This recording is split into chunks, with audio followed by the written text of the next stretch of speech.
realise I forgot to turn my microphone on. Thought I had and I missed it. Yeah, sorry. Hopefully I spoke loudly enough and it just picked it up on someone else's. Right, so public forum tonight. Nick Cantlon, you are up first. Oh, he just took. Is he still? Oh, yeah, he's gone. Okay. Okay, all right.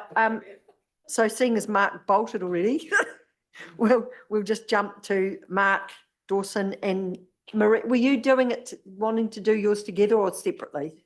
Okay, Mark, you're up first, thanks.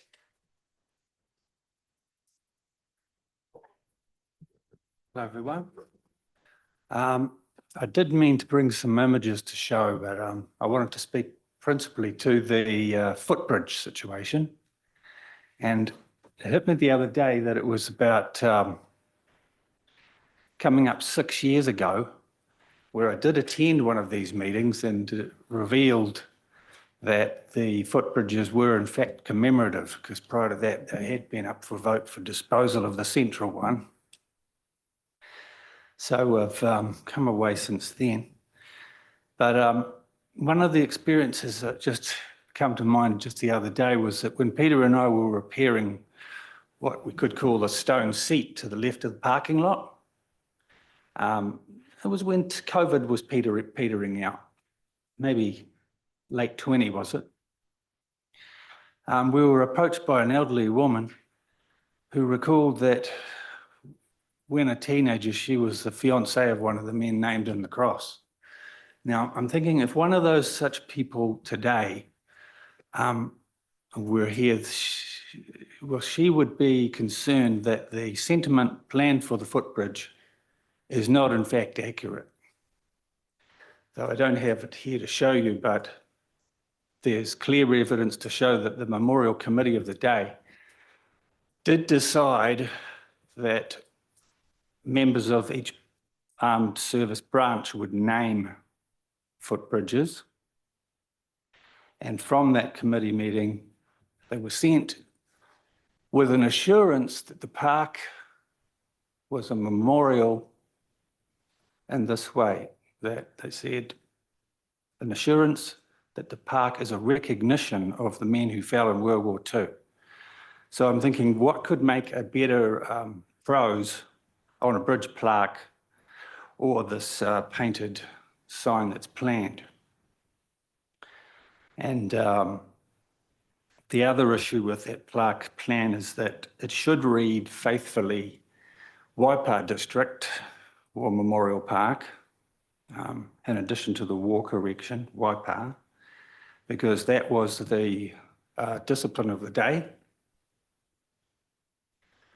And it's written as Te Awamutu War Memorial Park in a lot of documents like the cash book and early notes, but from mid-50 onwards, they did sincerely change the name. And of course, it was opened as Waipa District War Memorial Park. So I was to show you a mock-up of that I could provide later that simply includes that date and the date of the quote from the Memorial Committee. So that's, I also had a bridge mock-up. Now you've got the Mutu Street Bridge there.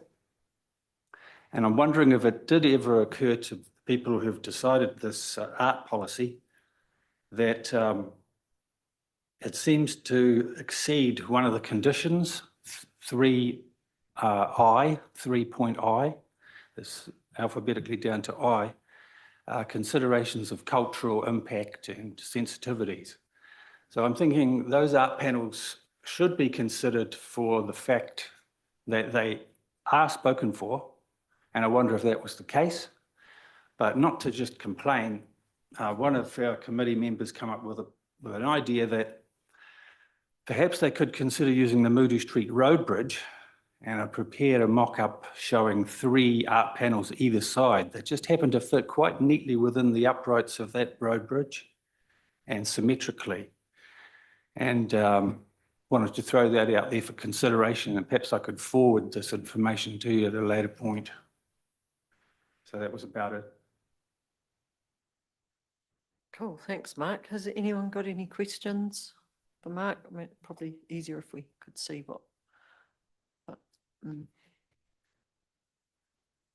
I really enjoy hearing your historical stories about the Memorial Park and really appreciate that depth of knowledge and all the effort and the study that you've put into researching and what have you. I think it's invaluable. My question would be with regards to those 3 panels and, yep, tricky one. What would you, so they are obviously going somewhere else, or your suggestion would be to put them elsewhere. So what would you suggest doing to the other bridges that would then need, is that what you're? Well, there's two parts. There's art panels and an RSA information panel. So I'm thinking, I've got a quote for another method rather than painting or for correcting the existing one, is the transfer decals you see on commercial vehicles. They can be applied to a raw aluminium surface or painted surface like a vehicle, and then covered with perspex to be replaced every other year. But they just need an edge to seal the decal on, like a frame. But I'm thinking that's an alternative for the art panels. But I'm referring to the correction required for the RSA panel. Lou? Thank you, Mark. Just a little bit perplexed at the moment. The panels that you're talking about were placed on 5 bridges. So there are 5 panels and they're all in on 5 different bridges all around the area. So there's on the Mangapico River, Chanel Place, and 3 in the, within, but they're actually over the bridge. They're on the bridge sides. So they're actually over the river. The panels that we are creating in RSA are being modified. They are signs and they are identifying that Kiwi bridge for the Army, painted in khaki. The Air Force bridge will be in light blue and it's called Contact, and the Navy bridge is also painted in a grey and identifies as the Navy. So they're being modified now just to include the fact War Memorial. And I just wanted to make one point. When you said of Waipa, we actually collected those names, and although you think that the Memorial Park is a repository, the actual memorial at the RSA is actually a much more up-to-date and much more inclusive. We have virtually researched that and included a lot of names that are not in Memorial Park, but from our area, of people that died and have remained overseas. So we commemorate that every week with with the ode and a remembrance. So anybody that wants to, that is the memorial, I believe, is actually in our RSA, which is a repository of those things. But to come back to the point, those signs are yet to be, they're being constructed and modified. And the one word we changed as well was Waipa in district. It is districts, because there are people in there from Kawhia and Paronga and Otahonga that are included in our area. So we are a district RSA, not a district RSA. So we include other areas. Does that help at all? Yeah, I'm familiar with that. I did forward a study of how they came to arrive at the current list in there. That interestingly includes a separate panel for peoples whose origin could not be thoroughly confirmed. It's just a Waipa district panel. Yeah, rather than naming Tarori or whatever. Because the original concept was that a lot of those districts, like residential districts, placed the names that they had on their memorials at that point in time in the sunken cross. But as I say, there were a lot of omissions and a lot of that were not recognised. Oh, lastly, the point was period correct, because you've got on the mock-up modern logos that are not from as of August 45. So maybe the ensign would be the way to go. The flag, which we've found. I We've think found the correct ones for that. the point, I just make a point here is that we had to get permission to use those logos. Okay, Yeah. if you want to change the logos, we would then have to go and request that we use. And when you say modern logos, a lot of the logos have remained similar, but they're not exactly, so I will agree with that. Hmm. But what I'm saying is that we've deliberately enhanced everybody. Because this is for people, this is a memorial for everyone. Well, not that's the just for point. a small group. I was meaning to again focus on the fact of that dedication given by those who returned, named by those who returned, for those who did not. So that does specifically put it at World War II, and they mentioned that in the dedication. Now that would seem to go against all of the flow so far over the last 6 years. But in fact, that was their task, to name the bridges, and that was their thoughts and feelings on it. Okay. So it's Yeah, no, thanks, not- Mark. So, yeah, I think that, I'll be able to forward what I'm yeah, meant to that would show at a be, later yeah, point. that would be good just to forward in, then we can have an, Perhaps just for clarification, I Mm. could ask that the community board members be circulated with the modern Yeah. version of the panels that we're having recreated. Yep. And Bonnie Lewis would be the person to approach for that. okay, yep, no, let's do that. I'll make a note. Okay, thank you. Maria Blackwell, welcome, Maria.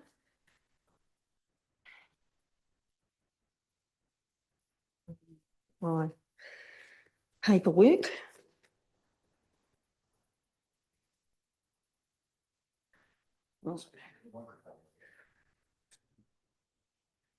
Sorry, I have to read off my notes.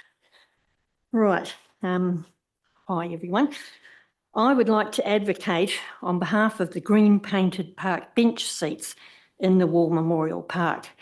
I have read the Waipa District Council memo report written by Bonnie Lewis, 29th of August, 2024, subject Awamutu War Memorial Park renewals 2024 to 2025, describing that 9 park benches are in very poor condition with install dates of 1998 and in need of renewal.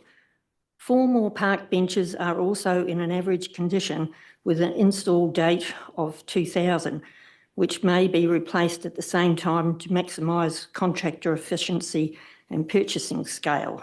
That's what was in her report. I disagree that 9 park benches are in very poor condition.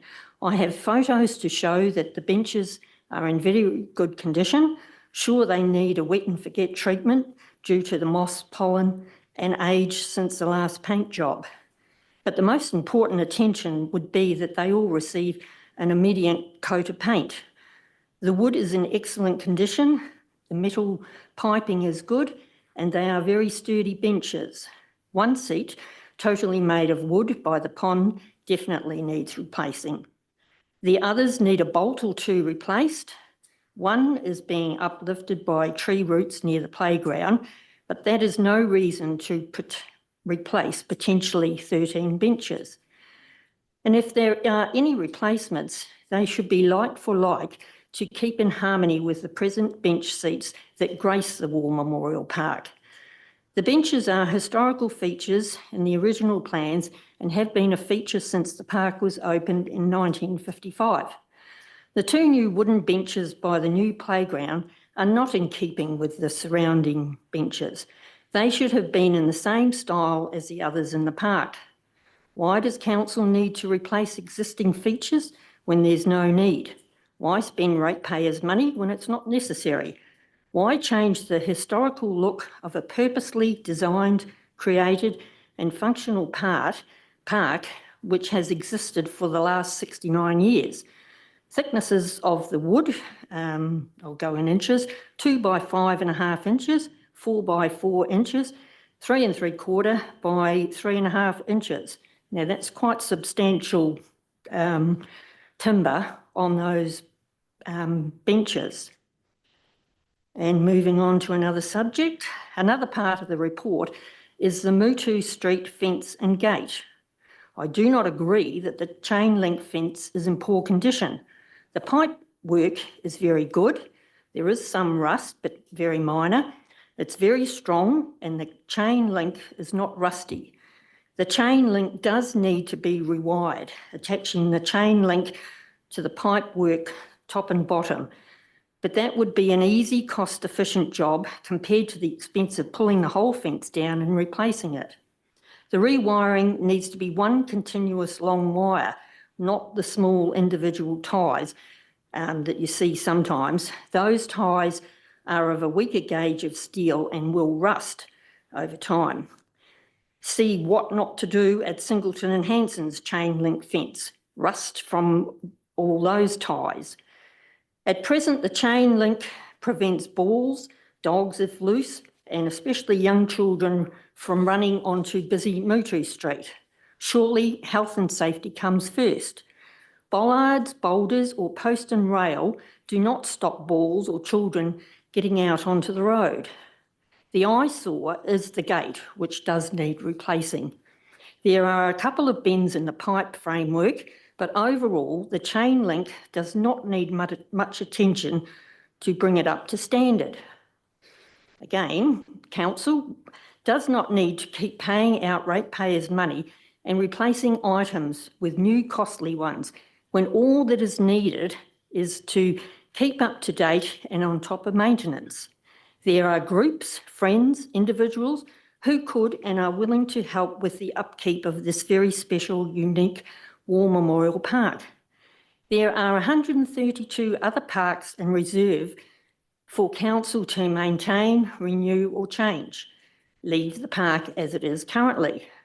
Please refer to your reserve maintenance plan, which includes maintenance, protection and preservation.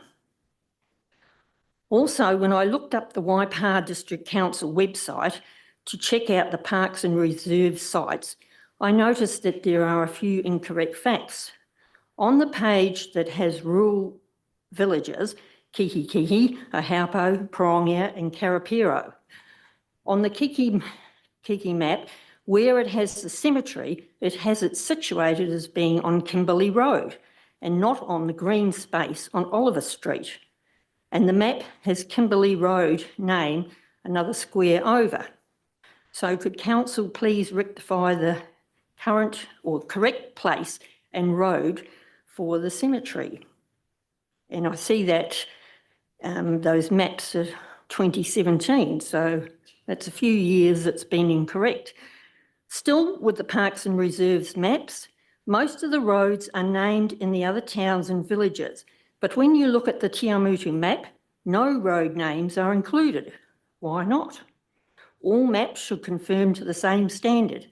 So I would like to see road names included in the Awamutu map. And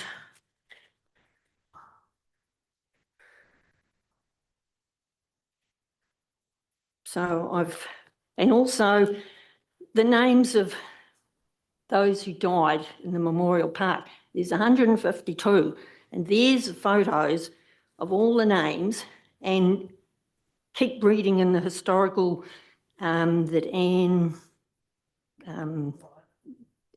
she did, it keeps quoting 158, but it's 152. And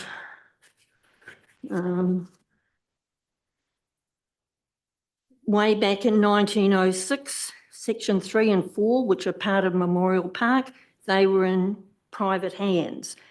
There were, there's a cemetery reserve, agricultural college reserve, Crown land where the Rose Gardens and Selwyn Park are.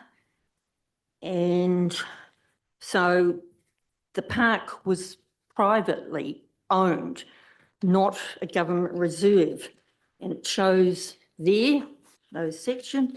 I've got a whole lot of photos, which I'm going to show you, which to me, and a few of us have been around the park, don't indicate park benches need replacing.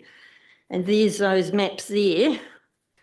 And Marie, those are on, so those are the ones that are on the website? yes. Yeah, okay. Just make Yep. sure I get that. So here we've got Cambridge. You can see all the names written there. And here's the rural villages. They've all got the names and you can see, well, when you get closer. There's, No, we can follow that up for you. That's all, Yep. that's, and might as be I a say, glitchy thing. Yep, Awamutu, Yep. no roads at all. okay. So, Yep. whatever. And I've got 6 of these that, Okay, so while Marie's doing that, did anyone have any questions? You've been very thorough. I'm very impressed with the finding those website things and whatnot, and the effort you've gone to with the park benches. I'm just passing on a couple of things to let you know from the meeting we had with the Memorial Park Group, and we were advised that most of the park benches aren't the original ones. And part of the reason that they're changing them is it's not, you can't get those anymore. So to have them custom made with that thickness of timber and things would be probably more expensive than the options they were picking. But we definitely hear you in saying that they probably don't all need replacing and just need a bit of repair. So that definitely could be up for consideration, but Right. I think it might be quite hard to match them without it being expensive because you just don't get park benches made with that calibre no. and thickness of timber. But has anyone else got any comments or anything that they would like to ask Marie before we move back to Nick? Did he come back? Oh, yes. No, that's Mike. There he is, he did. I just Lou. like to thank you very much, Maria, for what you did. That's excellent, and I agree with a lot of what you say. The one thing about the gate that is actually being scheduled, the RSA is actually, and from the RSA as well, is actually asking quite seriously for that gate to be replaced Yeah. and repaired.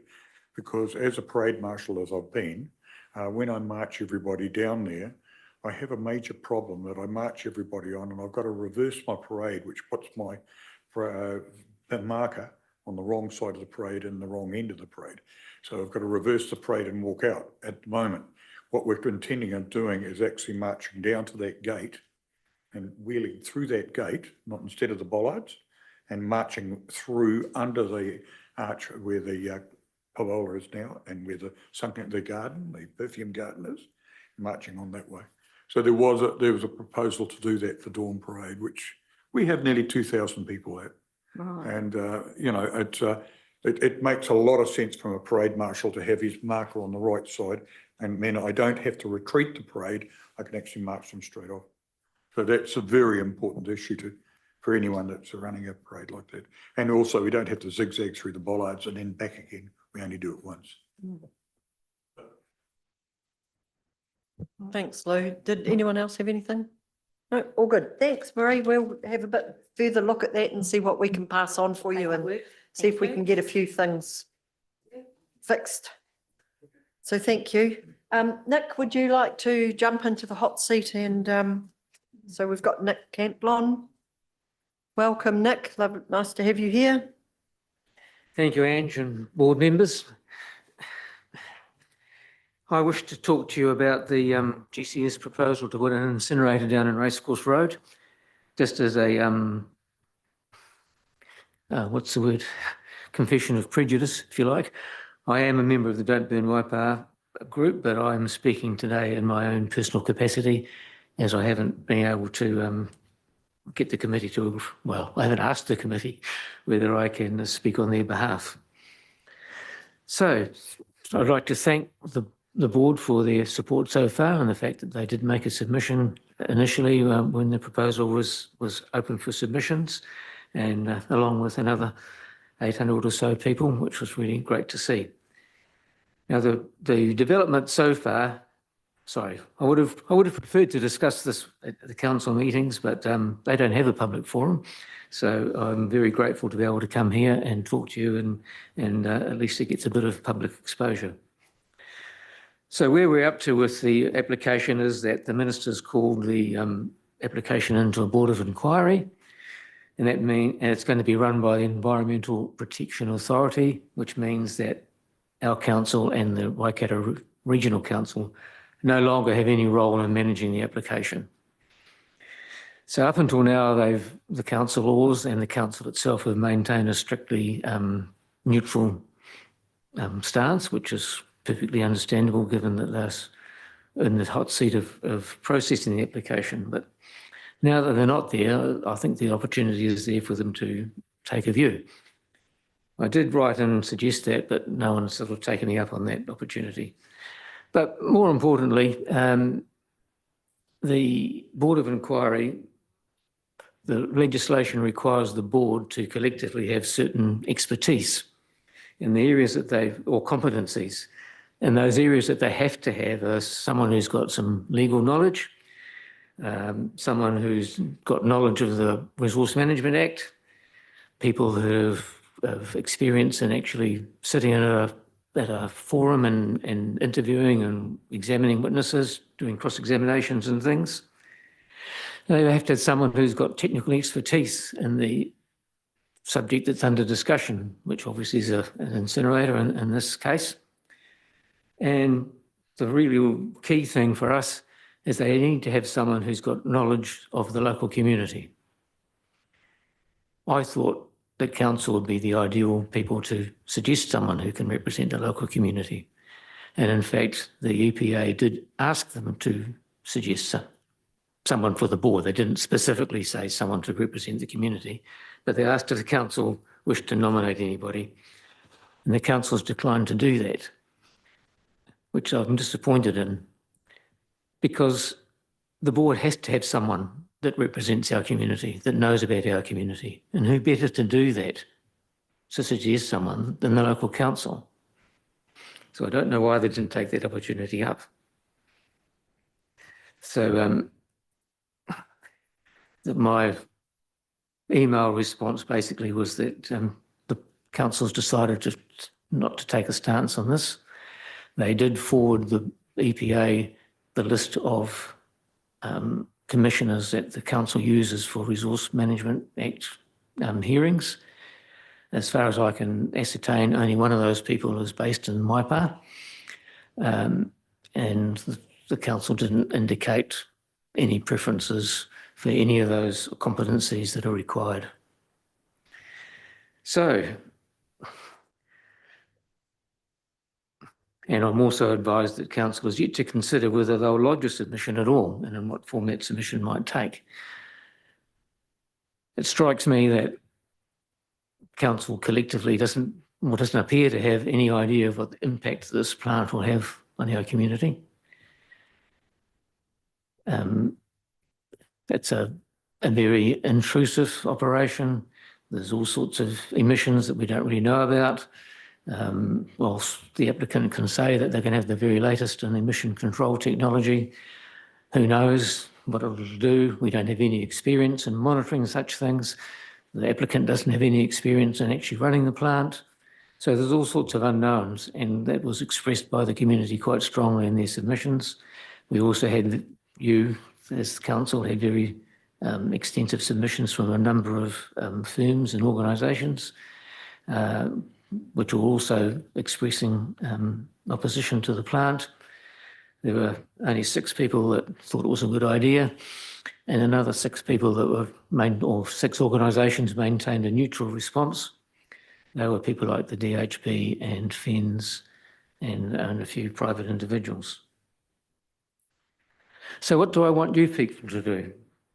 Because you're not processing the application. I would like Councillors Thomas and Brown to sort of try and pass on to their colleagues that we expect, we as in me and my people that are of similar view would like council to take some leadership on this issue. I would like the community board perhaps to use any influence that they might have on the same view. And also suggesting that since council has declined to suggest someone who might represent our community, that maybe the community board might see their way clear to be able to fill that role. Because I think that the EPA is going to struggle. How on earth are they going to choose someone that might know about our community and what they might or might not want. Yeah, I don't know how they're going to do that. So that's my request, if you like, my challenge. And I'm open to questions. That's really all I had to say on the subject. Thank you. Thanks, Nick. Thanks for the update. I can't really comment too much, No, you but has can't. anyone else got anything they would like to ask Nick? Payne? Hi, Nick, thanks for coming in. Have you put these questions to the council and have you received a response in any way? Or have you just come here tonight to sort of? I wrote to all the councillors saying basically what I've got was from Wendy Robinson on behalf of presumably all the councillors, basically saying that the council's chosen to remain independent from decision-making on this application, and they've yet to consider if they'll lodge a submission. So now that it is with the Environmental Protection Authority, EPA. yep, EPA, yeah, that has changed, hasn't it? Or is this after, have you emailed after that has happened? Oh, yeah, you know, I emailed them saying it's now for the EPA. That, yeah, it's an unmitigated disaster, this thing. So I think the community board might have to get together into it, not Ange, but might have to get together and have a think about what we can actually do.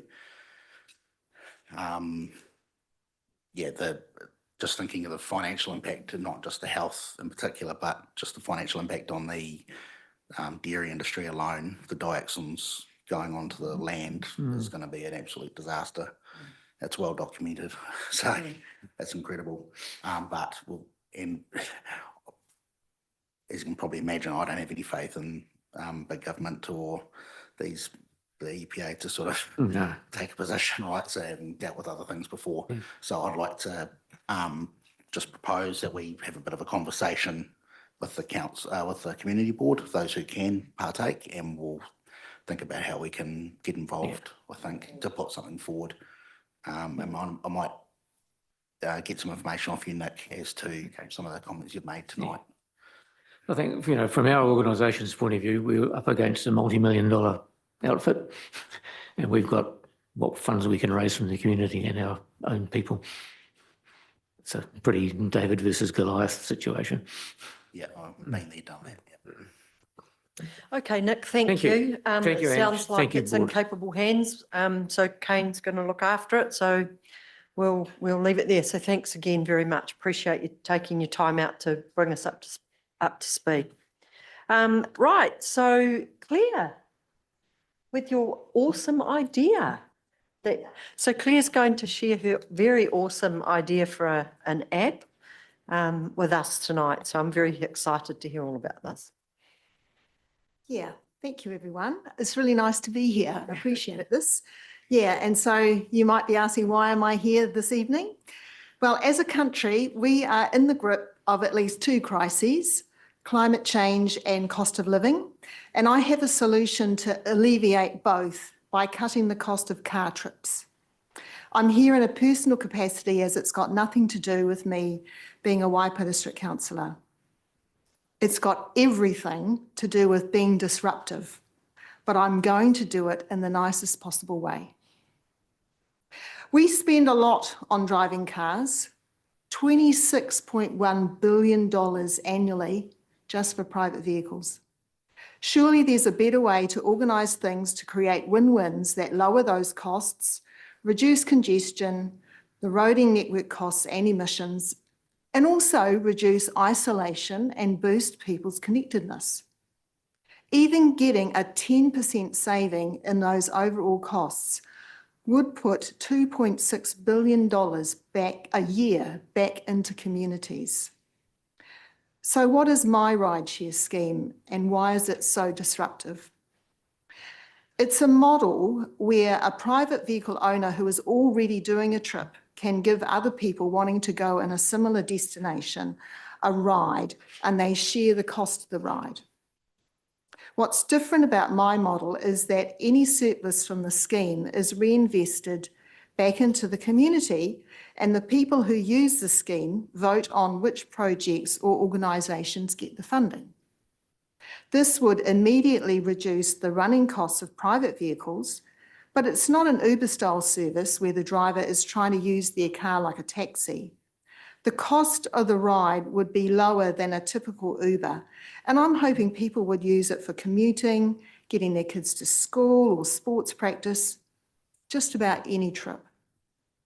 It should also be able to earn carbon credits, again, for the community.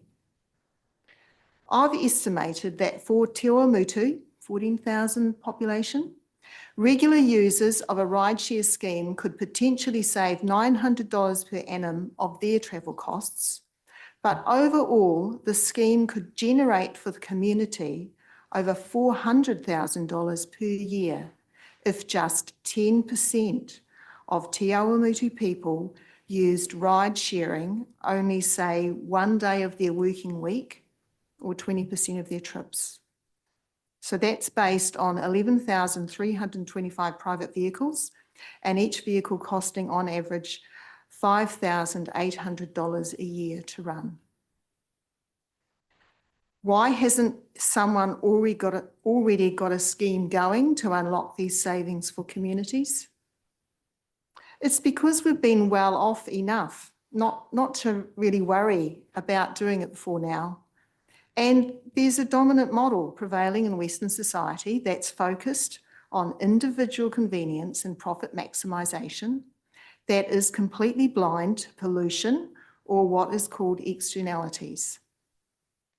Sorry, but it's been designed by men. My research shows that disrupting this model is an exciting possibility that would redefine the way we use transport, drastically reduce personal costs, generate funding for our communities from the savings, and it's based on relationships. Why? The business research completed for me by Australian universities identified that women are 3 times as likely to use rideshare than men. Not surprisingly, safety is also a critical need for these users, and when you think about it, the best way to feel safe and secure personally is through relationship connections. So that's going to be at the heart of this business model. I'm at the point where the rubber could start hitting the road, in that a mobile app is being developed for me by an Australian tertiary institute that will be available by the end of the year, and I'm starting to consider a small-scale pilot as proof of concept.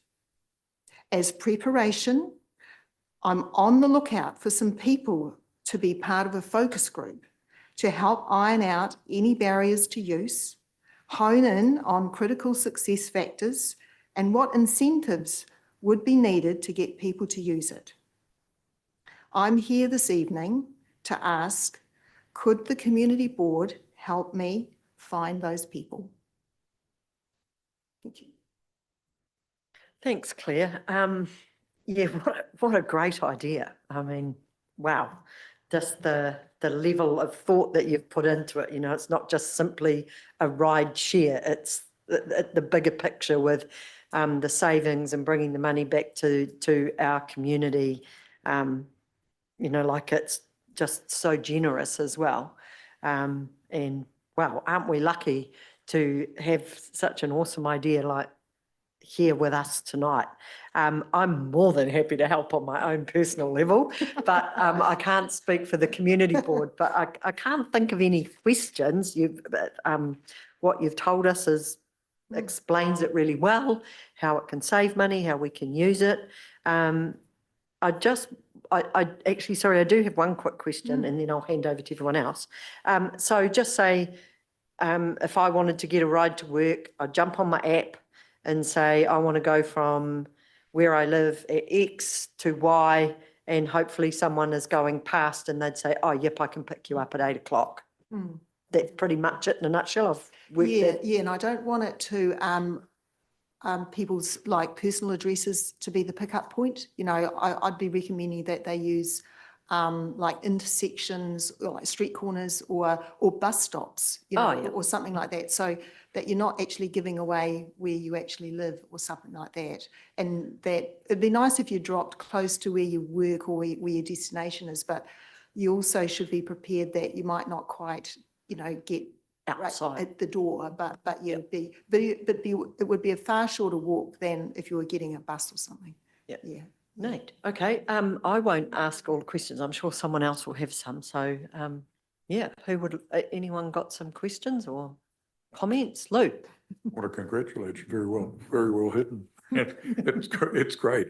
I think there's a great place for this, and as I say, I think as the financial, you know, crisis actually bites and everything else bites, I think people will become much more aware. The model that you're getting, you said that was going to be some time away. Will that sort of give us more guidance in the actual operational area of the policy? Yeah, so I was fortunate to get the chance to ask for some apps to be developed for free by this Australian university. And so they're working on them right now, and they said that they have to finish them before the end of the year because otherwise they can't graduate. And I've already had a couple of demos of them. That they're not the finished thing, you know, they've been made by students and that. But I was told that you've just got to have something that the basics work. And then once you've got that proof of concept, then you can get it developed further. So it's got all of the bells and whistles, the things that you do want. Yeah. And so and it doesn't have to be a big trial either. And I'm not saying that I'm asking for it to be run like in Awamutu or Kihikihi. What I'm looking for is a group of people, preferably women actually, because they're likely to be the ones that use it, to go over in detail how it would work and what would stop them from using it. Like I had a nice chat to a young woman in my family, and she admitted that she would worry about using because she actually has a lot of anxiety about being with other women, and she probably doesn't measure up to them. You know, like she wouldn't.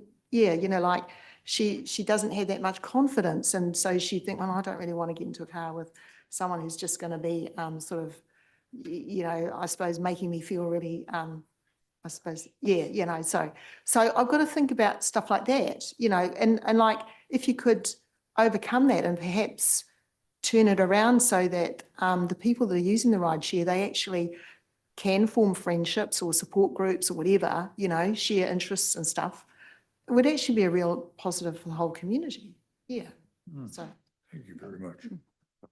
Kane? I have seen one of these quite a while ago, actually, in the States. So you must have looked into all that as well, yeah. One of the policies was that they weren't to talk in the car, right? So they wouldn't. Yeah. Geez, you'd have to muzzle me. You get a couple of people jibber jabbering the whole time, right? So I don't know, something to think about. Yeah, look, I think Yeah. sounds great. Give it a go in terms of we'll see how the free market goes, right? And Yeah, that's right. give it a go. All the best with it. Yeah, thanks. Sally? Just wondering if you have approached any of the women's groups, like Altrusa or whatever, that are around and about, and who you have spoken to already.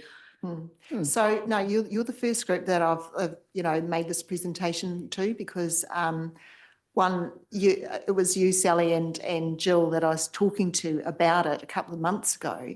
Yeah, and she said, oh, you should come along and, you know, let us know. And then so I eventually got in touch with Ange because I just had my first live demo at that. It was just a few weeks ago.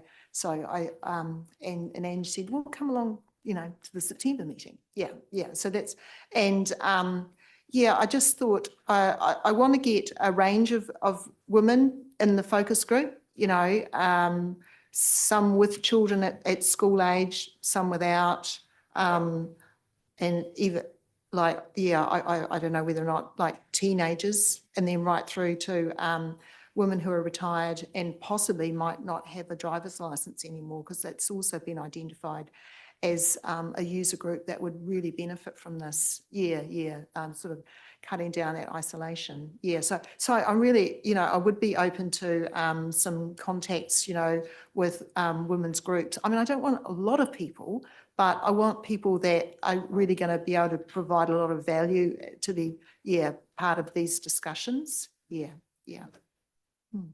anyone else have, Bruce? So you're in the early stages of charging. How do you work that out? Is that too early at the moment? Well, at the moment, I'm planning to use Uber's charging, which is a 25% commission. So that's how there's enough money generated to run the app.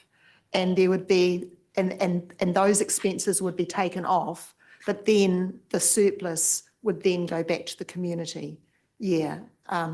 So I think like Uber's been using the 25% commission, they actually have even higher rates. But I thought I'd start with that, and it could always be adjusted as time goes on anyway. I mean, hopefully the more people that use it actually could probably, get a lower commission.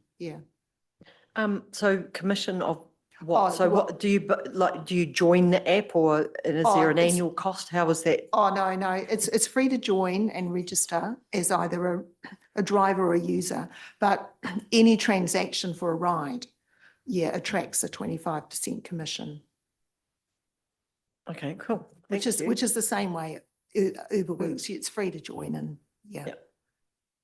Okay, is there anything further? No, look, thanks, Claire. Really neat idea. And yes, if we can help, absolutely. I think from the feedback there that we're certainly very supportive of helping you get this going. Well done. Awesome idea. Thank you. Okay, well, that ends our public forum. We did go over a little bit, but it was wonderful to have you all here, and thank you for bringing your, I don't want to say issues, what's the right word, topics to the table. So thank you very much. Okay, we now need to move on to pages 8 to 15, which is a confirmation of the previous minutes. Now, before we do that, I noticed a tiny typo, which I just need to find because my computer's gone to sleep, sorry. Drat. And I've gone and pushed it twice. It was a little double up.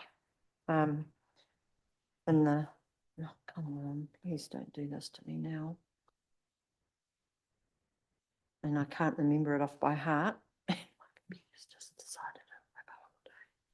Well, we could always pass the resolution subject to the correction of errors and. Yep, oh, so now it wants, I almost have, except for it's kicked me out of diligent as well. Oh, mine's just frozen at the same time. It's almost there, just bear with me.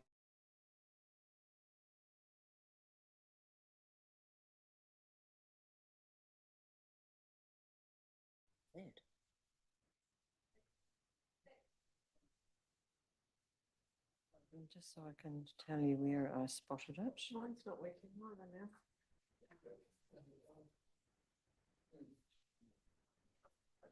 now. On page 14, under the chair's report, first paragraph, it just says and the. It's only a tiny typo. So was there anything else that hasn't already been clarified with Joe? Okay. So, seeing as I spotted the typo, I'll move that the Awamutu-Kihikihi Community Board confirms the open minutes of the meeting held on the 28th of August 2024 circulated with the agenda are true and correct record of the proceedings, subject to the correction of the typographical error on page 14. And also my name. It's Oh, only got one T. okay. Thank you. And Sally's name. Okay, can I have someone to second that, please? Bruce, all in favour? Against? Carried. Right.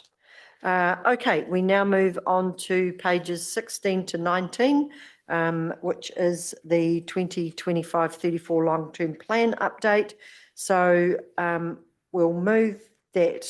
Can I have someone to move that the Awamutu-Kihikihi Community Board receives the report of Melissa Russo, Strategy Manager, titled 2025-34 Long-Term Plan Progress Report. John, someone to second it. Sally, all in favour? Against? Carried. Have we got Melissa? Hopefully, it's not a technical day though. No. All right, well. Can you see her, Zoe? Or? Okay, it's just quite weird without a screen in front of me. I know. Maybe I should have sat at the other end.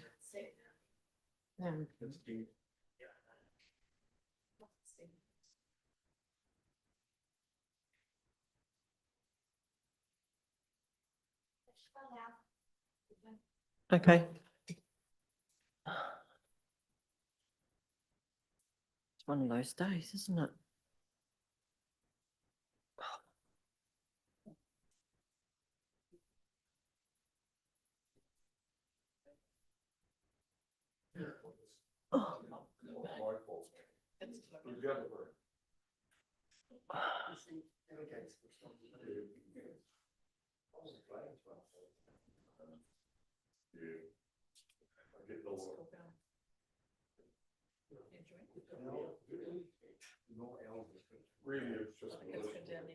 Can you tell me when she's there?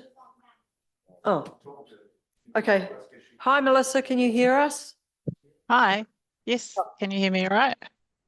Yep, we can. So have you got anything that you would like to highlight from your report at all? Yes, I do. So I guess I would just like to note that we have taken a little bit of a change in direction, or at least we're looking at changing the direction of the work program moving forward. So I'd just like to point out that the table, it's page 2 of the report. I'm not sure what page of your agenda it is, sorry. That's largely now out of date. So we're currently looking at the next workshop on the long-term plan being held on the 16th of October, and it is likely to cover our financial strategy, but beyond that, not entirely sure exactly what the work program will look like. But yeah, obviously once I'm aware, I'll communicate that out. Okay, thank you. So beyond there, not sure. Okay, I'll just make a note of that. Right, so has anyone got any questions as a result of Melissa's report at all? So you can sort of see roughly what's, as she mentioned, it's going to change a bit, but it sort of at least gives you a rough idea of what's going Yeah, to I've got happen. a quick one. Okay. I'm Melissa. We're taking a bit of time to get this, what's it called? Recycling Oh, the resource centre. resource centre committee sort of thing together. I don't know if we're going to be able to hit some of these like timelines and things. And I don't think we would have sort of achieved a huge amount anyway. Do you just want me to, we just want to basically just say, look, this is something we want to consider and it's on the sort of radar. But we're not we haven't had enough time to sort of pull anything together anyway. How do you want me to do that? Just flick you an email and say, look, this is something that is a priority for the community board. Is that enough? Or do you want to see like committee formed and all sorts of things? What do you? You're talking about a resource recovery centre for Te Awamutu. Is that correct? Yeah. Yeah, so that's not something that's currently on our radar, as far as I'm aware. But yeah, I suppose. Where is a place to flag it to you so that you can note that we have sort of put it on our radar, and then you can go, oh, it's not in there, but this is what they've sort of said. So, I mean, the formal process would be through the consultation, which will be in March, April next year. And the reason I direct you there as opposed to like an email or something to either myself or Brian is, I think you've mentioned this through the committee meetings before, so it's not entirely a surprise for us that this is something on the board's radar. So yeah, that's why I'd probably suggest you coming to council through the formal consultation process. Oh, thank you. Okay. Melissa, I had a quick question. I had flicked you through, probably a bit late to be fair, a couple of smaller project type things. For example, fixing up the retainer wall and putting a footpath along in this George Street car park, and plus also allowing for some funding to be considered at some stage in the future to be able to do up our main streets, or just give them little zhuzh-ups periodically. Now, because neither of those things are millions of dollar type projects, are we better to, go directly to the managers of those projects? And so actually both of them would be probably under Brian, I expect, but and just go to Brian and say, look, can we help support you to get more money for your budget so that these things could be factored in at some point? Like, where is the cutoff where something needs to be put to council or councillors as a big LTP project, as opposed to something that's a lot smaller that would just be simply an extension of that business manager's budget? It's really weird talking to you when I know you're behind me. Yeah. Sorry. So we don't have magic pots of money. So I guess if you can be specific as early as possible, the better. I have been in contact with the two relevant staff members in relation to your two project requests. Thank you. And sorry, I don't have the emails in front of me, so I'll need to try and find them. But yeah, I'll come back. I can probably actually come back to you specifically on those. I just can't, sorry, I can't remember what they were saying off the top of my head.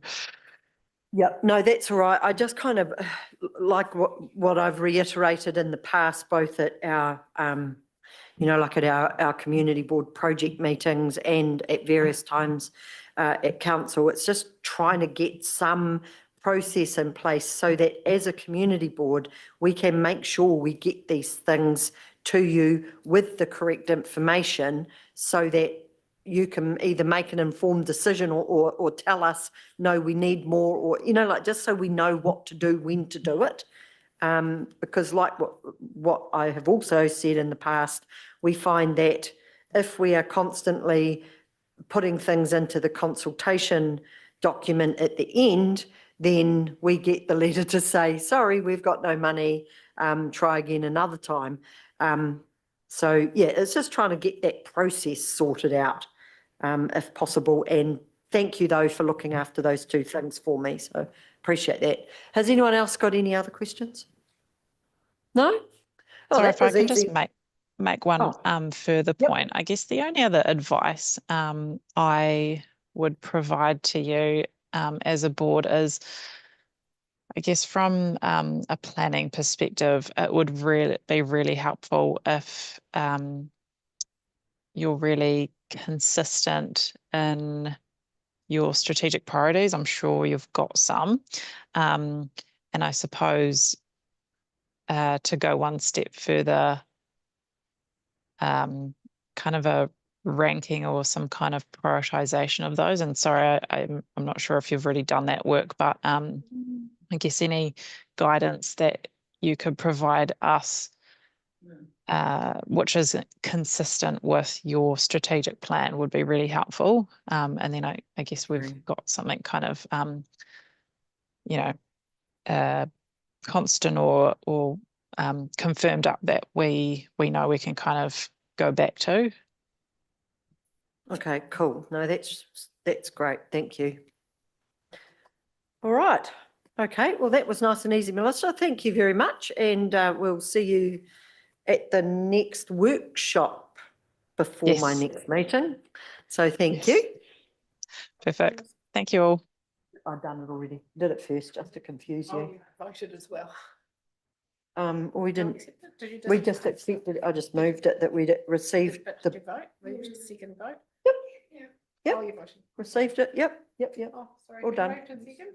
That's a good question. That was a long time ago. That's why I usually leave them till the end. I know, you threw me. Sorry. I've upset the apple cart. We can watch me. No, who moved our plan? I didn't, was it Bruce? I just can't remember who just moved it because we moved it before we started while we were waiting to get Melissa, because I figured, well, we might as well do something while we're waiting. But I can't remember who did it. So should we just, we're going to have to do it again. Yep, Bruce, John to second, all in favour, against, carried. Okay, there we go. Sorry about that. Thought we were being clever. Too clever for our own good. Okay, so we now move on to our next item, which is Plan Change 25, the shelter belts and artificial crop protection structures on pages 20 to 79. We've got Alice Morris, Policy Planner, to come and speak with us about this report. Is Alice there? Oh, and Nathan. Hi, Nathan. Sorry, I didn't realise you were here too. So lovely to have you both. We're taking your report as read, but please explain in English, please. That'd be great. No, it was clear. It was clear. Excellent. It's a standard planning thing. Good evening, Madam Chair and board members. Yes, Nathan and I are here tonight to talk to you about the draft Plan Change 25. We do have a quick,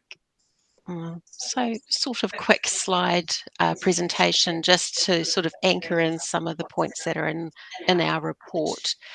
So Nathan and I are going to do a tag team approach so that we can just sort of speak through it for you, and then any questions or feedback we would welcome at the end. We have already presented this to the Parongi Award Committee and the Cambridge Community Board, and as part of that, the Cambridge Community Board is considering feedback, and we're going to come back to them. So that might be an option that you may wish to consider as well. No, are they close together? Alice, sorry, are you and Nathan close-ish together, or we're getting a lot of feedback? Yes, they'll be coming through on each other's mics. Yeah, I thought that might be what was So happening. we'll just, so we'll just make sure that we mute when we talk. Yep. Apologies for that. All right, so I'm just going to mute myself and hand over to Nathan now to sort of start running through the first part of the presentation.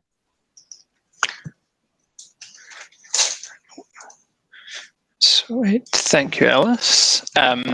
So just a bit of background on what Draft Plan Change 25 is. So it considers provisions, district plan provisions relating to the establishment and maintenance of shelter belts and artificial crop protection structures, just so that we're kind of clear about what it is that we're talking about. The artificial crop protection structures and what we're referring to, these cloth crop covering structures that you can see pictured on the top, and then shelter belts, rows of trees no more than 4 deep, planted for, again, crop protection or screening, other purposes. We're differentiating shelter belts and hedges on the basis of height.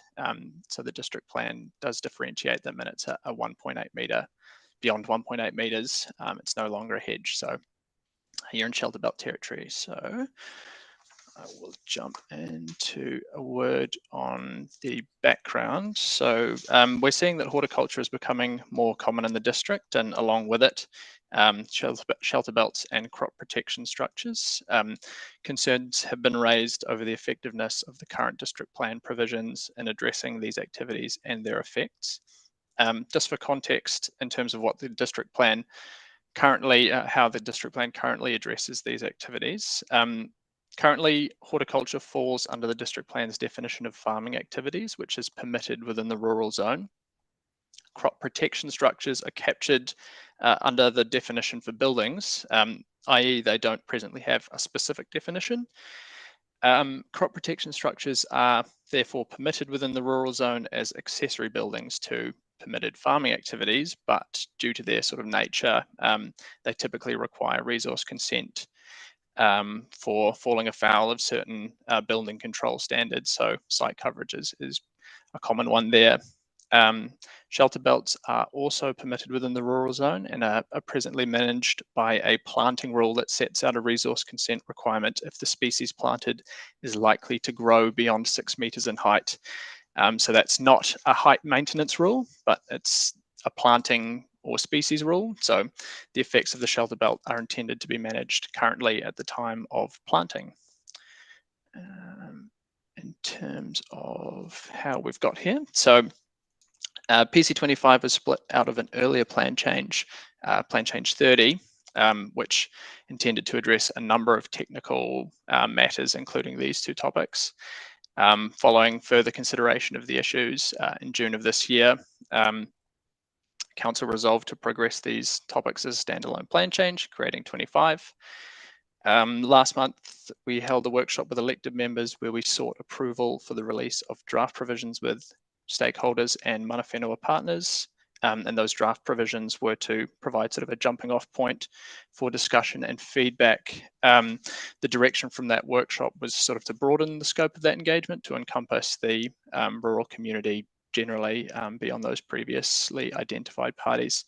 And so that's where we're at amid this engagement period, and feedback received as part of this round of engagement is informing further redrafting of the plan change prior to formal notification first quarter of next year. So in terms of our objectives for this plan change, to ensure that rural land is maintained for primary productive purposes, that the effects arising from shelter belts and crop protection structures are appropriately mitigated, that in addressing these activities, the district plan is consistent with national direction, and that unnecessary resource consent requirements are avoided. So I shall throw back to Alice and mute my mic. Thanks, Nathan. Okay, so what I'm going to walk through now is the key planning provisions that are being proposed through Plan Change 25. And these are, so Nathan has set out sort of the key elements that are in the plan at the moment. So this is the comparison in terms of what is now being proposed. So artificial crop protection structures and shelter belts will continue to be a permitted activity when complying with the bulk and location requirements, performance standards of the rural zone. And artificial crop protection structures will still continue to be considered as a building associated with a farming activity. But what is being proposed is the introduction, the introduction of an actual definition for artificial crop protection structures. So that is quite clear that these structures have a defined entity. So the structure, which most are aware of, which is post pole and wire with a cloth material covering it. That structure is to be deemed a crop protection structure, but the material must be permeable. The structure is not to be classed as a glass house, greenhouse, or plastic clad house, shade house. So the difference being that in those instances the water cannot penetrate. Air usually air movement like wind doesn't penetrate either.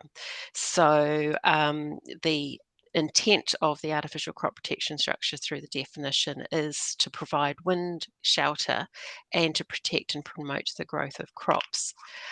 There is quite clear indication that permeable material could be questioned in terms of what that actually means. So as proposed, part of the definition is to actually have a defined definition alongside that, included into the artificial crop protection structure definition.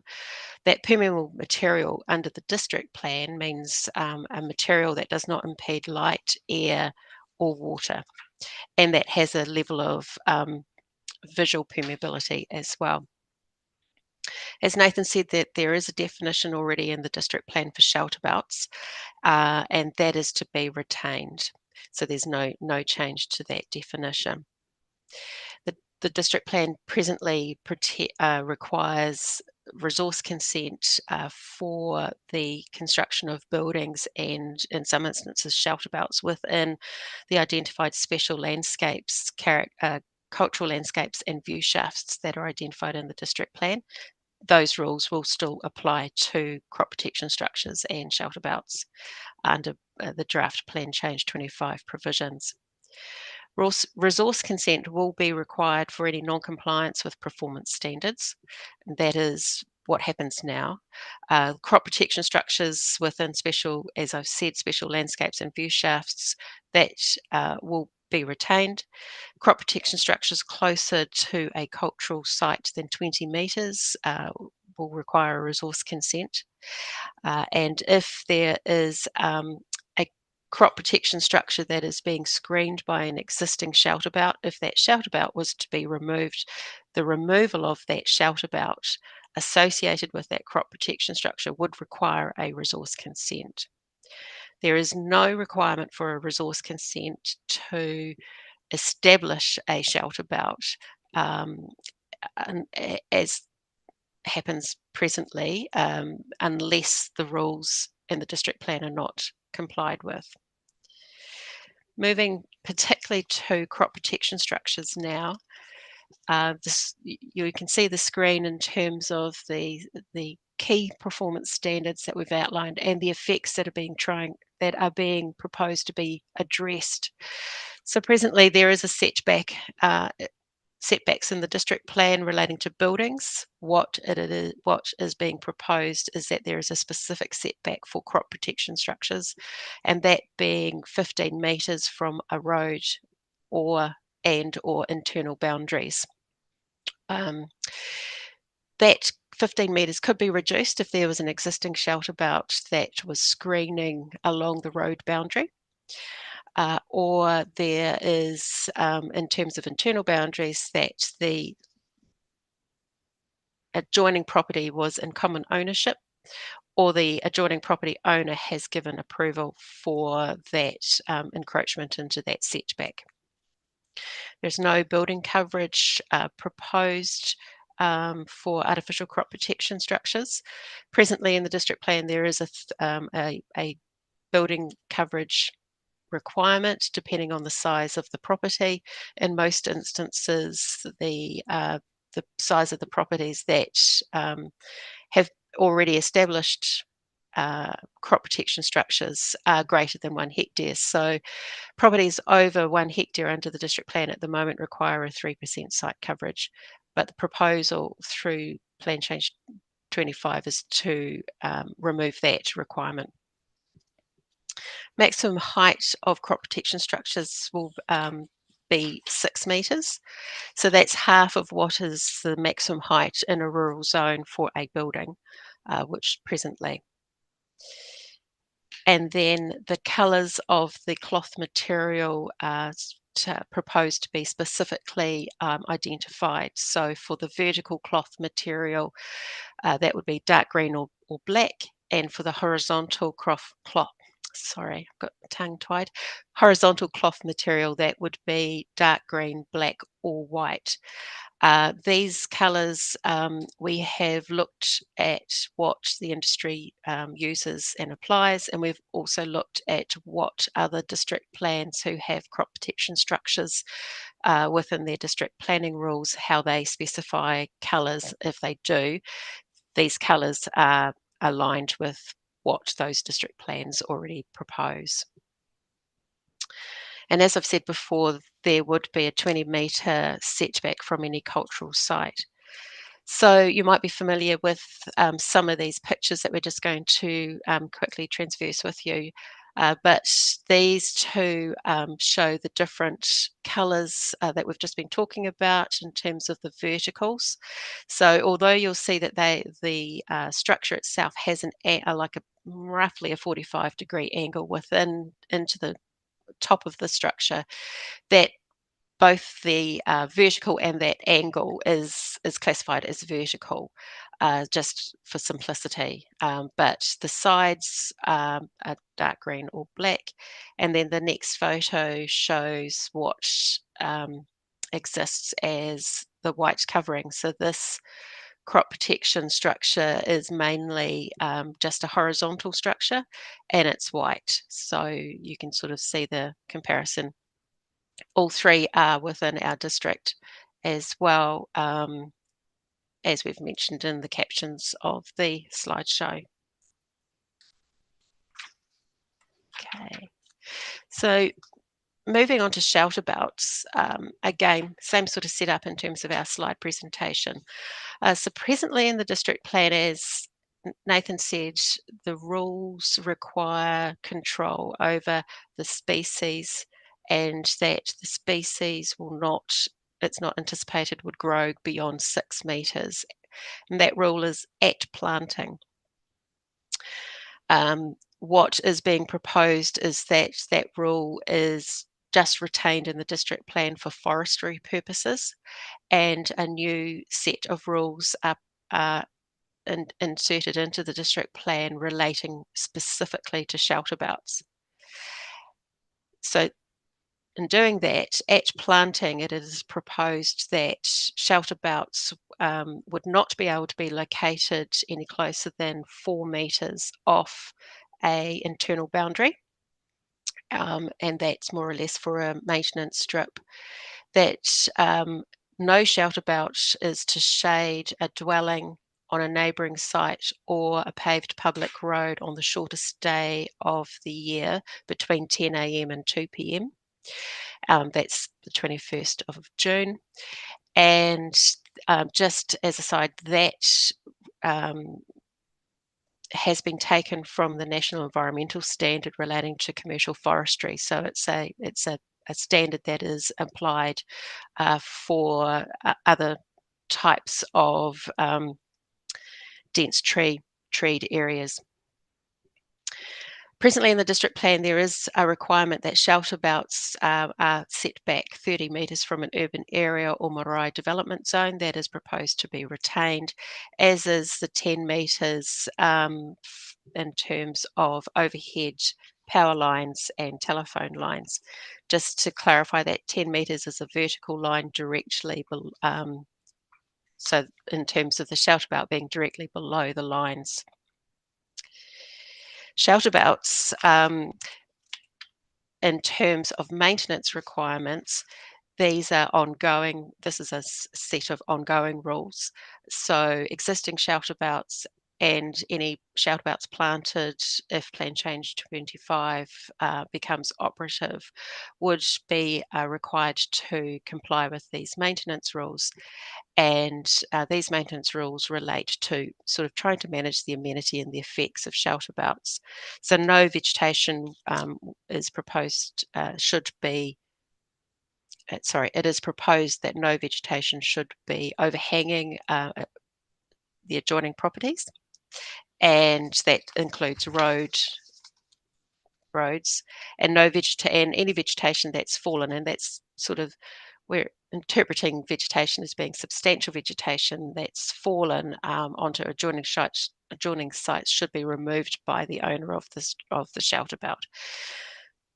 that suite of rules has been formulated from information that we had received prior to the engagement period from local rural residents and residents groups with regards to the amenity that they have experienced with regards to shelter belts.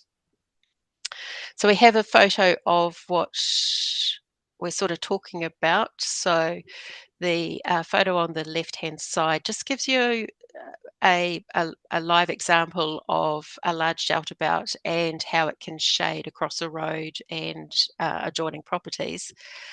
And then we've got a situation where you've got a shelter belt and an artificial crop protection structure.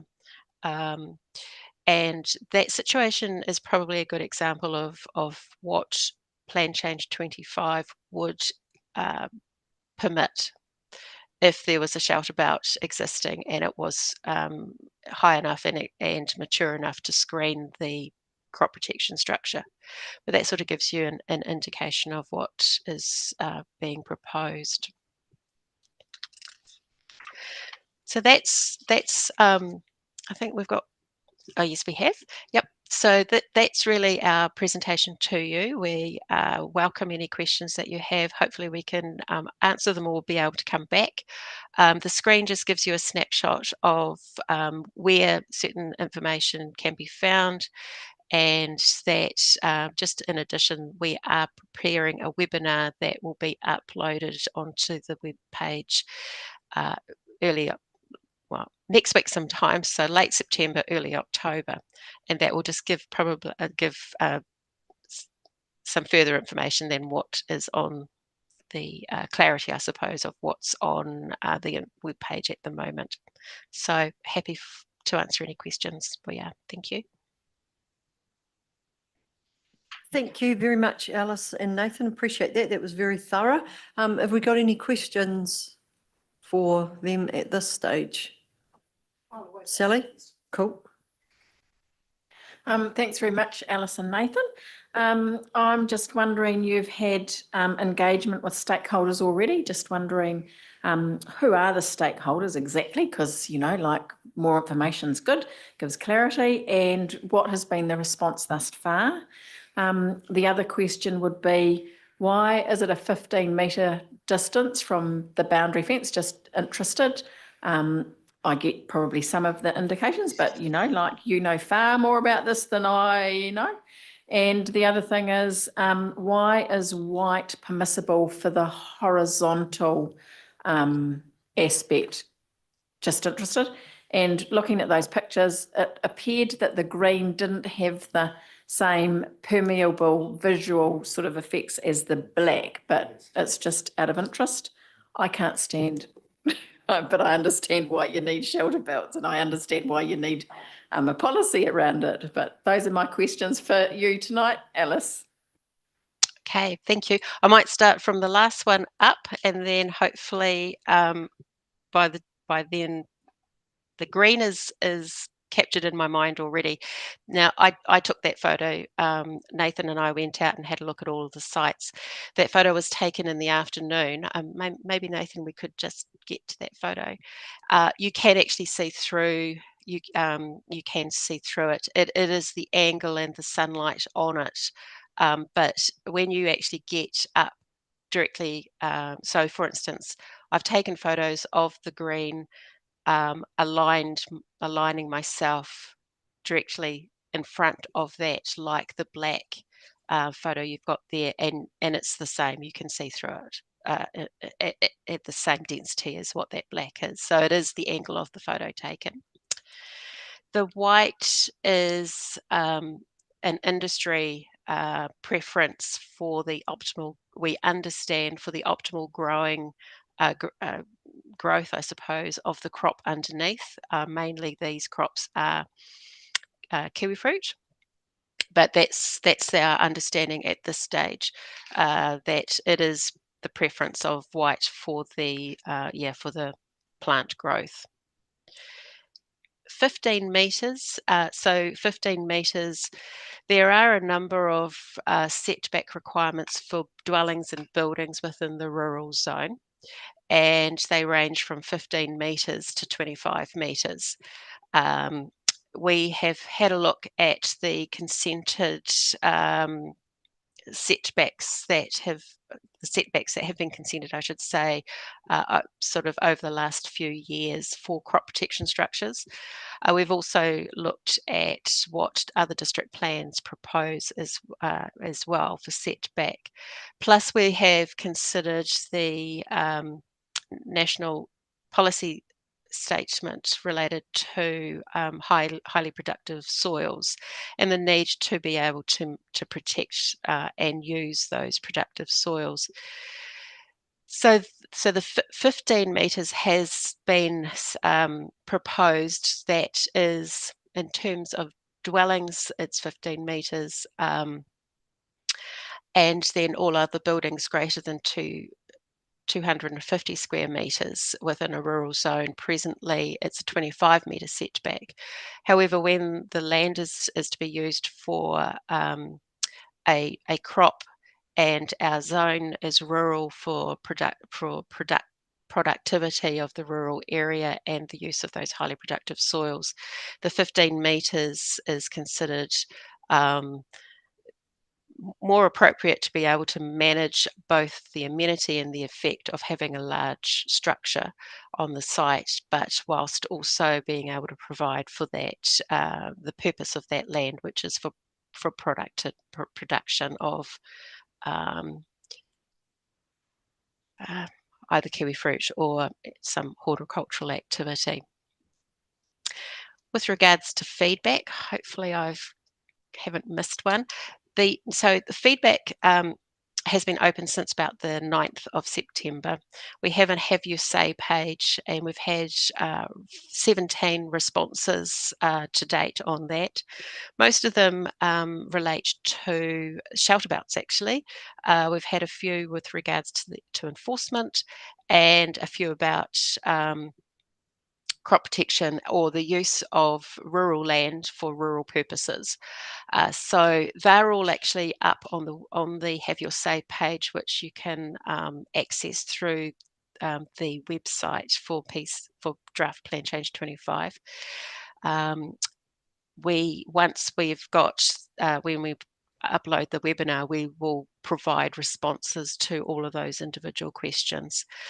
We have at this point, we have, in terms of stakeholders, we have the Have Your Say, and we've done media releases, and we will. There'll be an article in the standard, I think it's monthly page that Waipa have with all the local papers, and that hopefully will capture the majority of the rural community in general. We have sent the information out to all of the community halls, committees. We have talked to our mana whenua partners to date. We've sent the information out to all of the people who have contacted us previously with regards to either being an individual landowner or a community group that has an interest in these structures and shelterbouts. And we've also sent the information out to the industries, being Hort New Zealand, Kiwi Fruit Growers Association, Dairy New Zealand, and Federated Farmers. So that's sort of the basis of the engagement that is proposed at this point in time. Thanks, Alice. That's awesome. Very thorough. Thank you. Thank you. Have we got any other questions? No? Okay, I just had a very quick one. The 400 metre boundary on, back on, was it public roads? There was sorry, I just can't, it was early on in your presentation. Was it No, me or Nate? it was a 400 metre one, and I was just curious as to. Oh, there it is there. Yeah. why that was so far. That's, yeah, for the view shafts and state highways. Yes, so that's presently in the district plan at the moment, so we're not proposing to change that at all. So that is what is required at the moment, that shelter belts are to be located 400 metres or further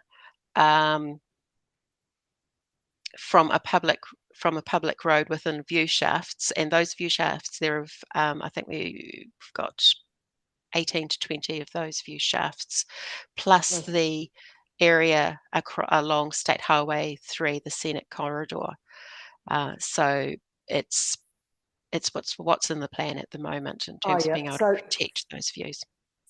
Okay, so I take it that they've calculated that 400 metres away, it stops to impact you being able to see whatever is worth looking at. So say if it was Pirongia or I don't know, somewhere else. Yeah, so I just have to assume that it's already in the operative district plan, and we're not proposing to change any of the controls relating to special landscapes or view shafts. Right, that makes sense. That's good. Thank you.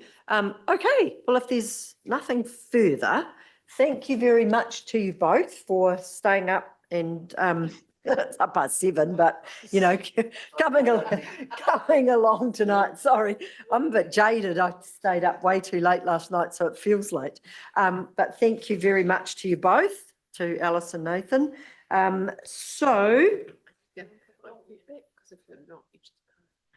Yeah, so we need to, I've just had a look on the Have Your Say page, and I see that feedback closes on October the 18th. So I'm just going to look to my rural representative, Mr. Kitchener, to get a little bit of a lead on, you know, like clearly this, if we're going to give feedback, we need to get out and probably have a little bit of a chat to some of these people that this impacts. So it's going to close before our next community board meeting. So any comments in regard to providing feedback at this stage? Do we want to? Do we not want to? What's our thoughts? I'm sort of leaning towards, I think the rural community themselves need to really give the feedback. They're the ones who are going to be directly impacted. It's probably, yeah, that's how I kind of see it. I don't know how you guys feel about it. I'm on the same line as you on that one. Let the rural guys make the decision. They're the ones that suffer, or they're the ones that have to deal with it, not us. I wonder if what we can do is actually somehow really push it as well. So include it in our weekly message for the next 4 weeks or whatever, just to say we really want as much feedback as possible. Yeah, directly is kind of what I'm thinking. Yeah, that's sort of how I feel. I don't know. Yeah, that I would support that leaning. Okay, so then let's we don't actually need to move that then if we're just going to support it by, you know, by ways of Facebook, in our community board column, to recommend that anyone interested that lives rurally near or no, because that's not providing your own feedback, and it's just promoting the current engagement for feedback, and then that way you can also see what type of engagement has been comes back this time, and then you might decide when it comes out for its next stage of consultation in the first quarter of next year, that depending on how the engagement with the rural community has gone, you may then decide having that knowledge to put some feedback in then. So if all you're doing is encouraging people, then you could just pass A. Yep, great. No, so is everybody happy that we do that? We'll just move A unless... No? Good. My hand up. Oh, great. Oh, who's got the hand up? Me. Oh, sorry, Alice. Sorry. I couldn't work out how to put my hand up, so I put my hand up. And I can't see you anyway with the back of my head, sorry. That's all right. Sorry about that. Just to confirm that what is timetabled at the moment is that this is the pre-notification engagement. So in the first quarter of next year, it is intended that it would be the formal notification of the plan change and then seeking submissions through the resource management process. So what that would mean is that by the time we get to that, we will have taken a final draft to full council for resolution to notify a plan change. So that might just be a factor that you want to consider in terms of providing your own feedback at this point in time. I think we're quite comfortable that if you want us to come back to October's meeting like we are going to do for the Cambridge Community Board, you're quite, you although it's past the 18th of October, I don't think that is going to impact us if we're just wanting feedback from as many avenues as possible. So if that helps you consider your decision. Yep, I think we will stick with helping support you get the feedback. I would love to just have a small report on what the general themes of that feedback was, if possible, at our October meeting, or is that too tight? Is it more likely to be the November meeting by the time you collate that information? So I suppose, we're collating now, but it would just depend if on the 18th, we got quite a group in, and we would probably not be able to meet the agenda timetable. I would have to sort of talk to Joe about that. So, but yeah, October, November. Yeah, no, I'm sure we can do that. That would be great. Yeah, November, and just have a little update on what that feedback was. And then based on that, and then we can, if we need to support you a little bit further and maybe do a little bit more and do a formal submission after that. So no, that sounds great, Alice. That would be a plan, but it would be very interesting just to get an idea of what that feedback was, and probably November, because I would expect it will be too tight to get to the October one when you close on the 18th. I think our agenda will be going out. So no, thank you. All right, so let's then move that the Te Awamutu and Kihikihi Community Board receive the report of Alice Morris, Policy Planner, titled Draft Plan Change 25, Shelter Belts and Artificial Crop Protection Structures. Can I have someone to move that? John, second. Kane, all in favour? Aye. Against? Carried. Thank you. Thank you very much. Thanks Thank you. again, Alice. Cheers. Nathan, have a good night. Thank you. Right, pages 80 to 83, we have the 6 monthly community board group report. So this was an update on what's coming up. And you should have Mr. Ward behind you. I mean, we've got Brad sitting there, have we? Yeah. Hi, Brad. Welcome. Paul Marie. Okay, so we are going to take your key projects as read, but if we have some questions for you in regard to the cemeteries, I do have something to ask you that's not quite directly related to this, but seeing as I've got you cornered on here, I will ask.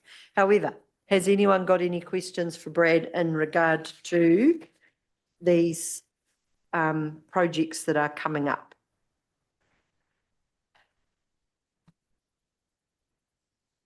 No, nothing.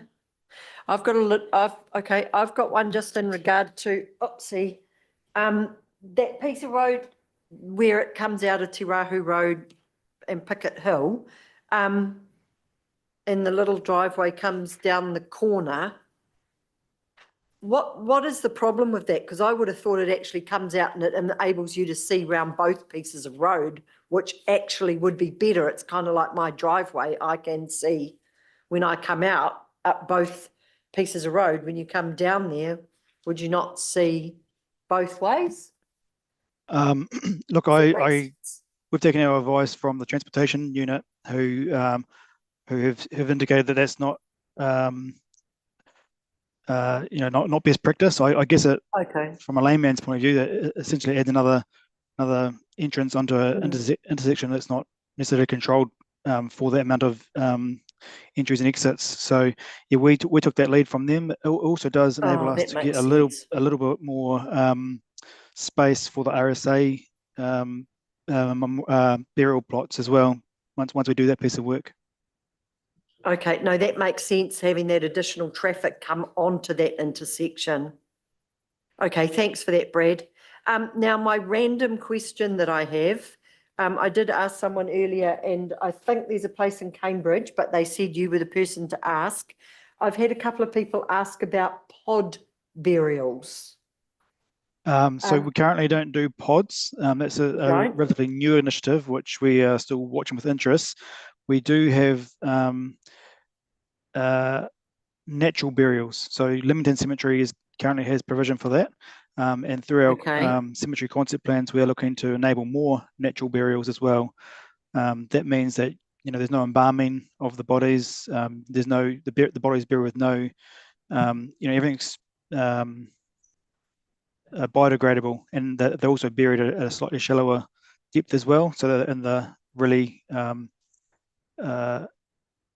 engaged part of the soil, not down too deep, so that they break down quite quickly. Oh, yeah. And generally, sorry, Ange, they generally put a tree on top as well. So, we're creating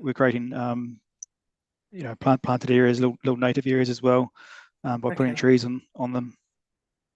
Cool. No, perfect. I will go back to my people and tell them that. Thank you. And sorry, you mentioned cost there. I don't have that off the top of my head, but that is online as part of our fees and charges. Oh, it is in the fees for natural burials. Actually, now you say that, I think I recall that. Okay, she'll probably ask me that next, so thank you. Okay, has anyone got any other questions for Brad? Are we allowed to ask you any other random things? If it's brief. Okay, just very quickly. Can you please we had someone here tonight in the public forum, just questioning replacing the park benches. I just can't recall exactly what you said at our memorial meeting. I do recall you saying that not all of the park benches are original, or actually most of them aren't. And would you be able to just clarify for us why we need to be replacing them rather than repairing the existing ones that are pretty solid? Yeah, that's right. Most of them, if not all of them, are not the original from when the park was first installed. They are in the same location, but not necessarily the same asset. So as part of any good renewal program, it is often best, it comes a point in time to completely replace the asset instead of keep on repairing. By doing continual repairs, you actually end up spending more money on the asset rather than actually through good asset management practices replacing them. So yeah. Okay.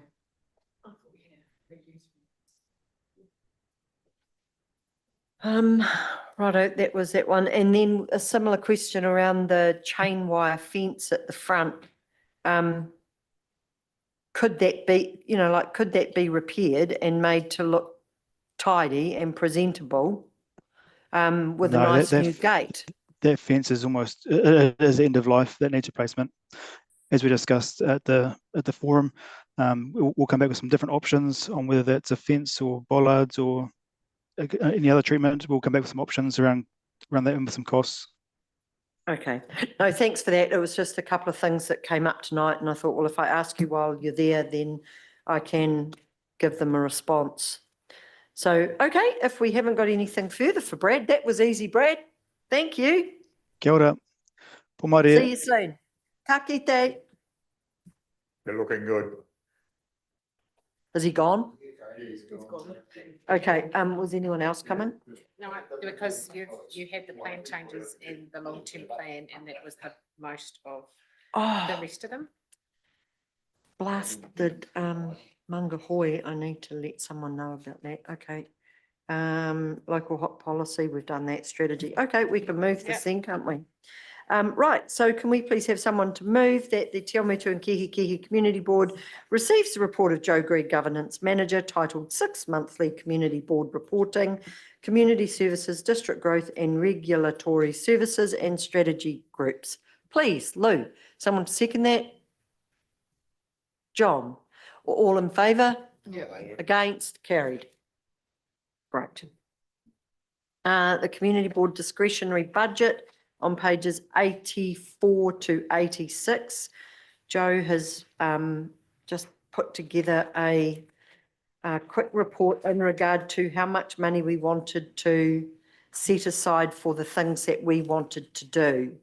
So remembering that we've only got $25,500 this year, but we have got a couple of things that we were keen to do, and I should have some notes on what those were. Oh, that might be it there. No, that's not the one I want. We talked about allowing a couple of $1,000s still for the, pardon me, the battery recycling. Let me just find where I made those notes from our meeting there. Can anyone else think that there was the clean-up day? Yep. And we said something about a bit of miscellaneous, didn't we? Oh, the sign. We talked about putting some money aside to possibly zhuzh up the welcome to Te Awamutu sign. Oh, where did I put it? I did have a little list of everything, just make sure I haven't forgotten anything. It's just a question. Did we get any funds from Pakistan? It's coming. I can't see it on the budget. No, because it's not there yet. Yeah. So, but we're asking them for 2, aren't we? And I've just actually, to give you a bit of an idea, had a update from Mark, and there's 450 kilos of batteries sitting there ready to be paid for, and that's about $1,800. So we definitely need to be putting aside at least 2. And that ran from March until now. Probably have another 80 kilos or maybe 90 sitting there now. Okay. So, yeah, so, hold on, sorry, I'm just trying to find where I put this in shambles. Where did I write my notes from that night that we caught up and I wrote it down? But is there anything else that anyone can think of, please? Because we need to come up with a figure. Christmas they'll apply for that, so we don't need to worry about, you mean the Christmas parade? Yep, so they're going to be applying for that. It's just here. Oh, here it is. Right, yeah, so we had initially put aside Christmas, but, and I spoke to Chris, and they've really reduced their budget for the Rotary Christmas Parade. And so they were happy to make an application to the discretionary fund within our limit of that $2,000 cap. So I thought that was really helpful of them this year to do that. Yep. Yep, so we've got 2 for the batteries, 2, we'd set aside 2,000 for small projects, and then we'd allowed 1,500 for the entrance sign. So 2, 4, 5.5. Do you want to, pardon?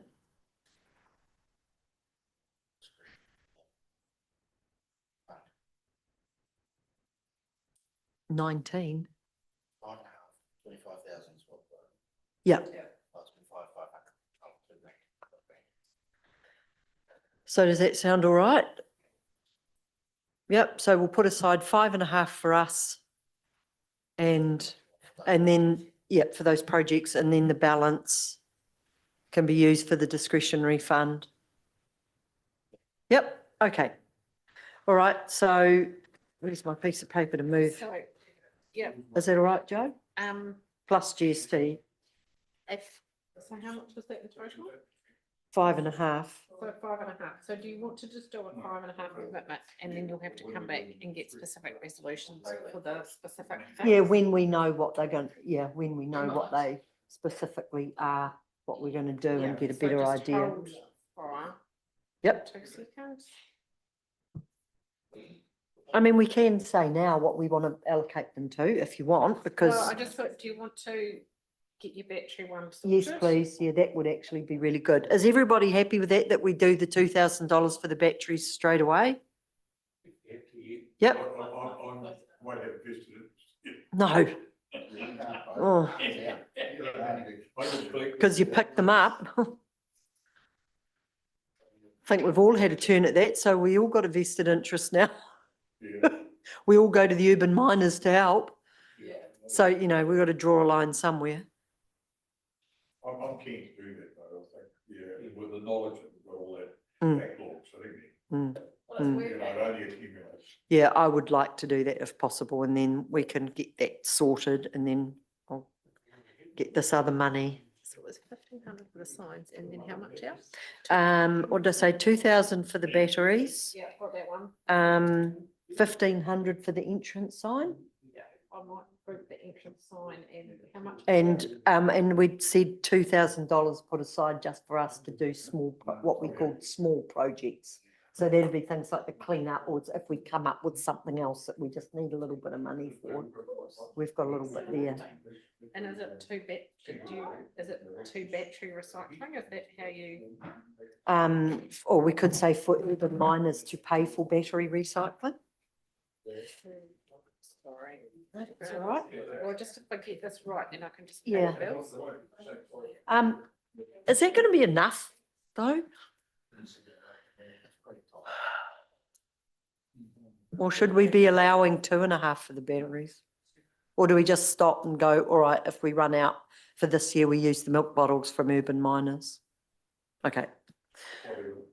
Yeah. We had a hell of a big collection over time. So it's been very popular. Yeah, no, that's all right. Just checking, making sure. Don't want to be too greedy. We could ask for donations for the batteries. Well, yeah. Put out a- Well, we've got some sponsorship coming. anyone interested? Yeah. We have got some, you know, like that'll, 2 2 grand. plus just, yeah. We got 2 grand. But there might be others in the community. Putting in some towards battery disposal. We could Or unless you want Go. to do some. tap up some stewardship type things.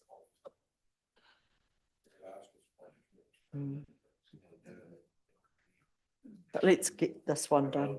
Right, what else, Joe? Because of the urban miners, but if people going involved in urban. Well, we all go and help. That's Oh, so part you of just our help. community Yeah. project. Yeah. Yeah, we don't run it or, You don't.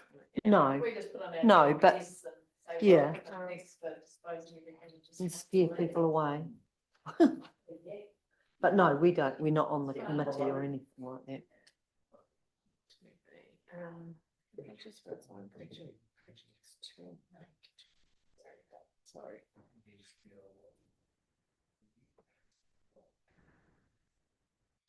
I think can't look right and shut on screen. $2,000 plus just recycling. Allocates 15. It's too many zeros. Yeah, 15,000. Be a quick discussion around. Plus just towards repairs for the entrance sign to Awamutu. This one you can't have any. Because you've not said what you're gonna have. Yeah, so we can do that. Allocate at to the it, time, so can't we'll we? show We it. allocate, show the allocation, So show and us then a we'll commitment. move them each time that we do it. Yep, Yeah. yep, that sounds good. Okay, so you can read that for me. Or I can just, I'll just, battery recycling, allocates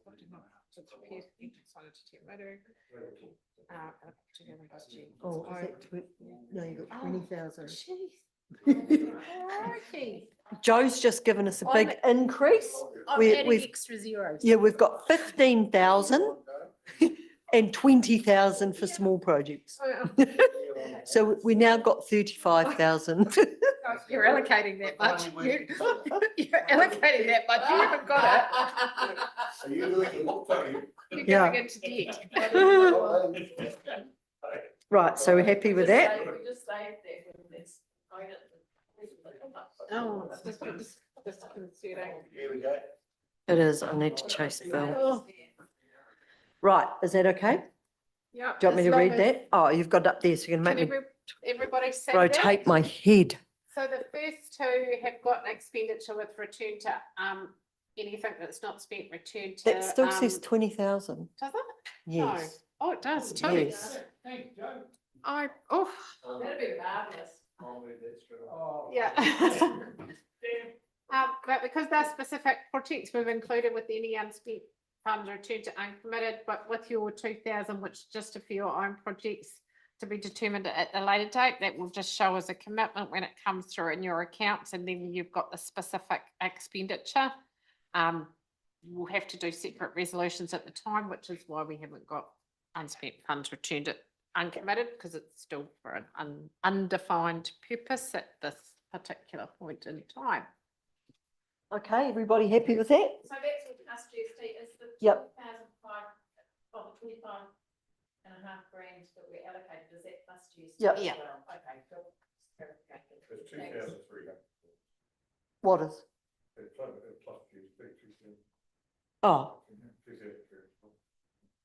all right, so that's good to go. So, can I please have someone to move that the Te Awamutu-Kihikihi Community Board A receives a report of Joe Greed Manager Governance titled Community Board Discretionary Budget 2024/25 and B allocates $2,000 plus GST to battery recycling from its 2024/25 uncommitted discretionary funds, with any unspent funds returned to uncommitted. C allocates, no, this must be B. No, wait a minute. Oh, sorry. C allocates 1,500 plus GST towards repairs for the entrance sign into Te Awamutu from its 2024/25 uncommitted discretionary funds, with any unspent funds returned to uncommitted. And D allocates $2,000 plus GST for its own projects to be determined at a later date. Someone to move that? Lou, second. John, all in favour? Against? Carried. Thank you. On that issue, thank you for repair the entrance sign.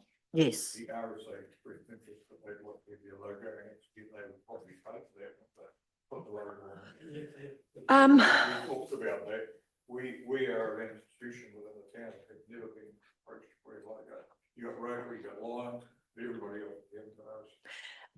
I just want some clarification around, I don't have a problem with it, but I just want to double check, because the ones that are there are service groups. So does RSA, but that's what I just wanted to check. You are classified as a service group. So that's all I wanted to check. So would the community health shuttle be called a service group? Because I'm just wondering where we draw the line and how many signs, you know, like if we're going to freshen it up, who do we ask and where do we stop? But that's a different probably discussion a bit further down the track. But something to think about. Right. Treasury report on page 87 to 89. Has anyone got any questions or any comments about the Treasury report?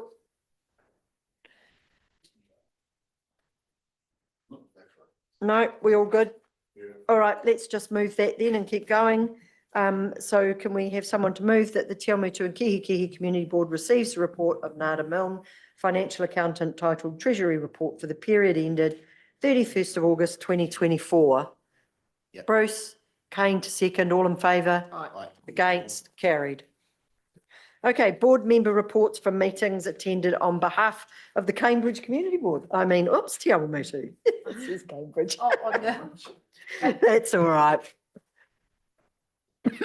Bruce, what you got for us? Nothing from council?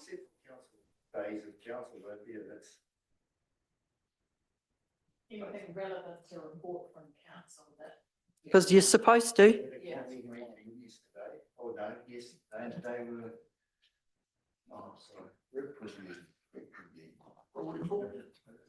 Lou's going to talk to the representation review. Which was pretty short, wasn't it? Yeah, but Lou's going to comment on that, but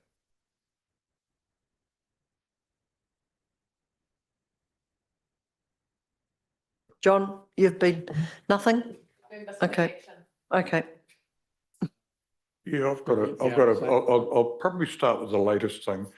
We had quite a lengthy discussion today and by the way, I'd like to say to all of the community board, barring Angela, that she made a great presentation this morning and excellent work and well researched and real refined too, so it was accepted. Thanks, Lou.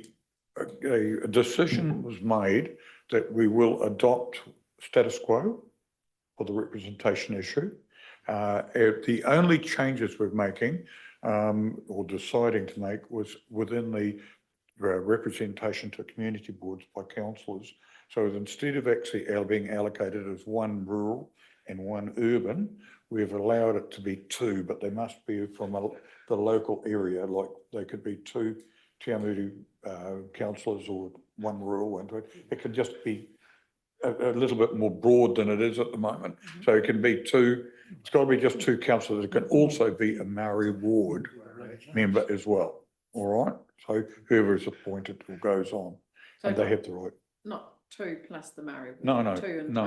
They've left the two. The two remain static, but it can be a Maori ward member. All right. Yeah. So that was that one, pretty much straight up and down. We had a very good trip down for the RMA, and for those who are interested in resource management conference, which was spent all last week anyway. Very interesting, and the fact that they're going to have two parts to that. So you'll have two acts coming out instead of the one for the environment and one for the RMA itself. So yeah, I know I'm not going to say too much, but the government actually told us that on the day. So we will have to see how that develops, and that will arrive on our plates about Christmas time. So, and I don't know what their submission time will be on it, but, so that was quite interesting. And one other thing I would talk about was that I went out and had a look at oil drilling in Taranaki. They're not oil, they're actually drilling for gas, and an old Todd site, one of the Todd Corporation sites, and they were going down to 8,000 metres, but they've got found gas, and they're working on that just as we're there. They were actually had just completed putting the drill rig upright. And what they do is they actually drill on the original site that they had, which is actually run out, and they drill down 600 metres and then they head off with their drill laterally for nearly 8 kilometres and go down 8,000 metres. So you sort of go down in a way and they tap in. Now what they do is they use the old wells or the defunct wells, which have still got 5 or 6% of natural gas in them, as storage reserves. So if they expose gas that is excess of 2,500 PSI, they let it come out, and instead of flaring it or letting it go as they used to, they just let it go straight down into the earlier hole. So they're using those as reserves and storage areas. So yeah, I just thought it's interesting. We didn't get told that. I saw the generation side of it, and that was actually incredible as well. They've got an emergency generator they have 2 Rolls-Royce jet engines sitting side by side, and they are fired up on natural gas. And they run those up and they spin big generators, and they can come in interimly when there's an overload or on any one power system or on the system, they can bring them in, and they had 4 of those to operate. They also bent Nova Energy was the other one I went to, where they actually were burning natural gas and they were generating that with having the natural gas actually burning, creating steam, which was then driving a turbine. Okay, that was interesting too. Talking to the geologists, they said that there's still natural gas available, but it's getting more difficult because it's actually deeper than normal. But I just thought people might be interested in it. It was a great trip, and I certainly enjoyed that, even better than the brewery. Really? Oh, he's laughing. No, I just thought it was amazing. Yeah. So. Okay, so thank you. Thank you, Lou, and pleased that you had a fun trip as well as Yeah, it was fun. a learned one as to what's happening with the RMA, because it certainly sounds like it's going to be an interesting couple of documents. Sally? So I've attended Urban Miners, the Grey Power meeting and the Citizens Advice Bureau AGM. Yeah, the great. Okay. And today. I did the great panel meeting, I suppose, because I organised it. Yeah. Okay, thank you for flying the flag. Hey? Yeah. Oh. Yeah. Kane? Just hasn't happened yet, but it's planning for the town cleanup day. Unsure as to numbers. I'll just put it out there now that I'm quite keen to pass this on. So if someone else wants to have a go next, whenever March or whatever, that would be good. So if you want to put your hand up, you can sort of see how it runs and say, yeah, you want to do it differently or anything like that. So I'll be handing it on this time. So just put that out there. But just looking forward to Sunday, see how we go, and hopefully it's good. And particularly Kihikihi, which is one of our targets, isn't it? So.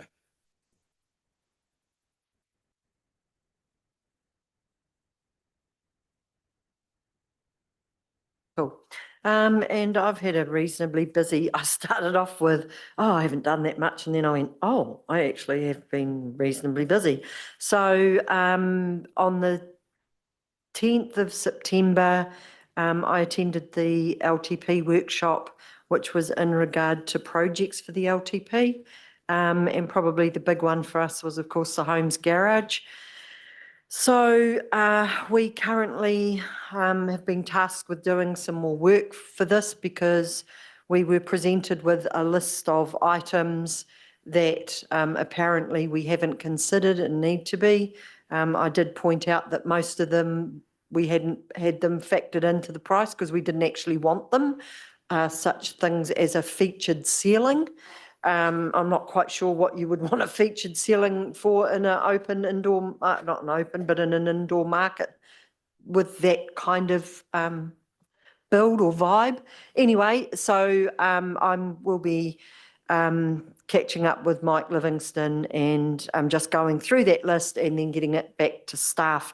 So basically at the moment, the response was that it's not off, but it's sort of put on hold until we can provide that information and until the lease agreement with the St John Church can be tidied up, because I believe that currently there are some outstanding matters that could potentially affect Te Arawai going in the Bunnings building, which does concern me quite a lot, that we've paid for a building and the lease isn't already structured in such a way that there's an unknown like that currently. However, that's the reason behind the Homes Garage just sitting there. Behind it, but next to the library, it's all part of the, but it's disgusting. It goes onto the Walk of Fame. Oh yeah, well that's a whole other kettle of fish, but we'll cross that bridge further somewhere else. I met with Mark Dawson and had a little look down at the possibilities for that kaipaka pā, just to have a little bit of a nosy posy. I also caught up with Oren kapua after the last Memorial Park meeting, which I haven't put down.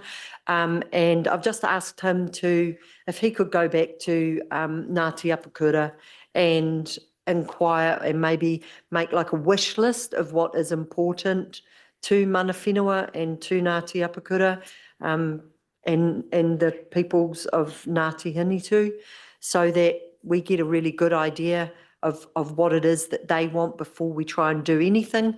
I did explain to him that, there's not a lot of money, well, there's no money, but if there are specific things that they want, if they are able to make those things happen, they're very welcome, but we haven't got pots of money to be able to allocate it. But I felt it's really important to get their wishes out, and that's our starting point. But it's a neat little space down in there.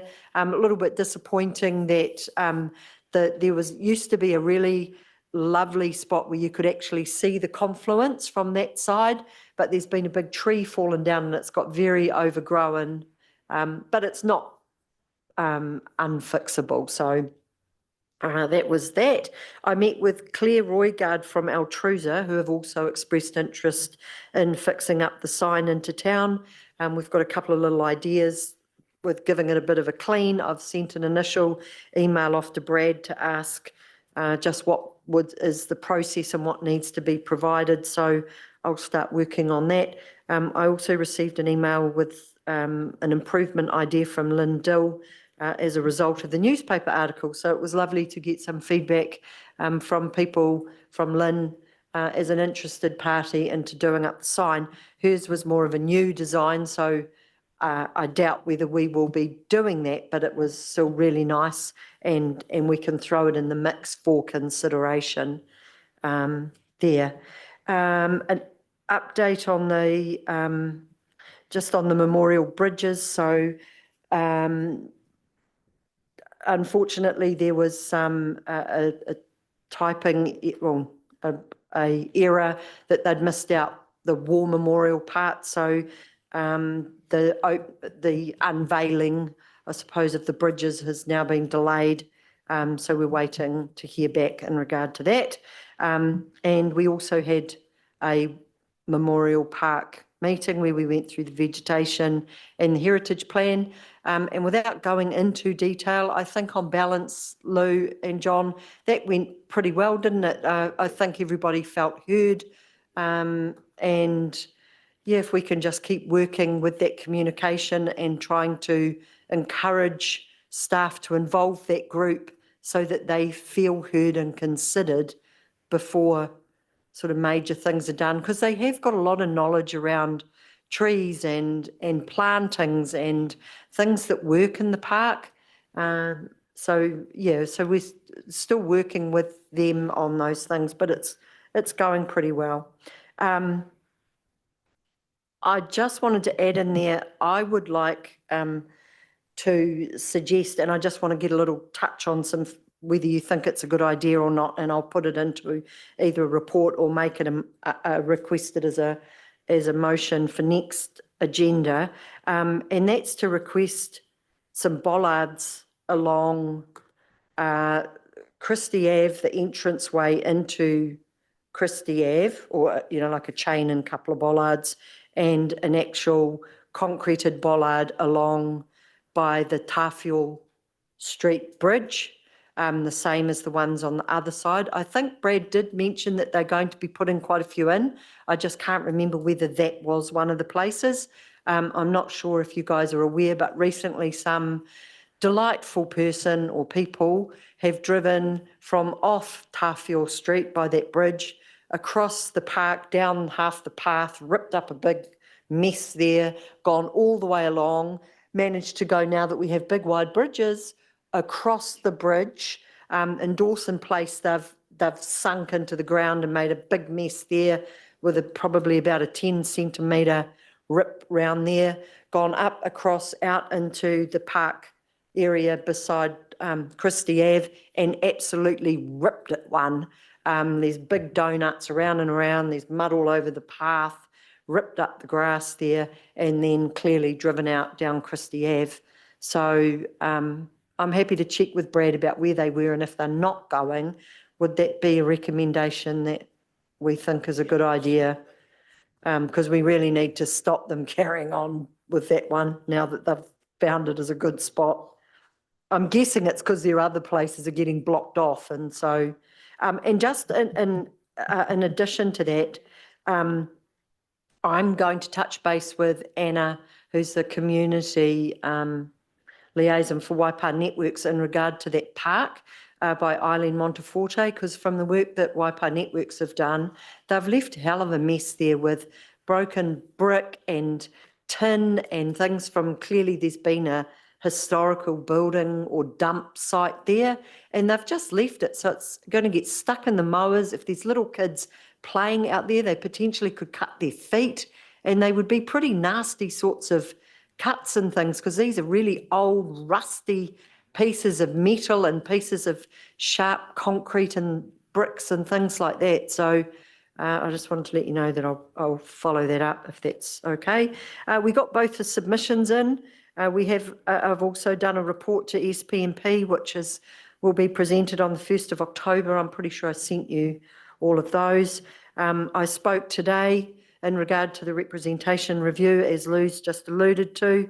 I will also send you out a copy of what I've said, because I believe, did we get the recording in the end of the presentations? Or did it just start from the deliberations? I know they talked about recording it to post later, but. We're not sure yet. 'Cause Okay. the issue was there was no sound. Yep. So we'll have to see. Okay, so I'll what came send. through. Okay, thanks, Jo. I'll send that out to you.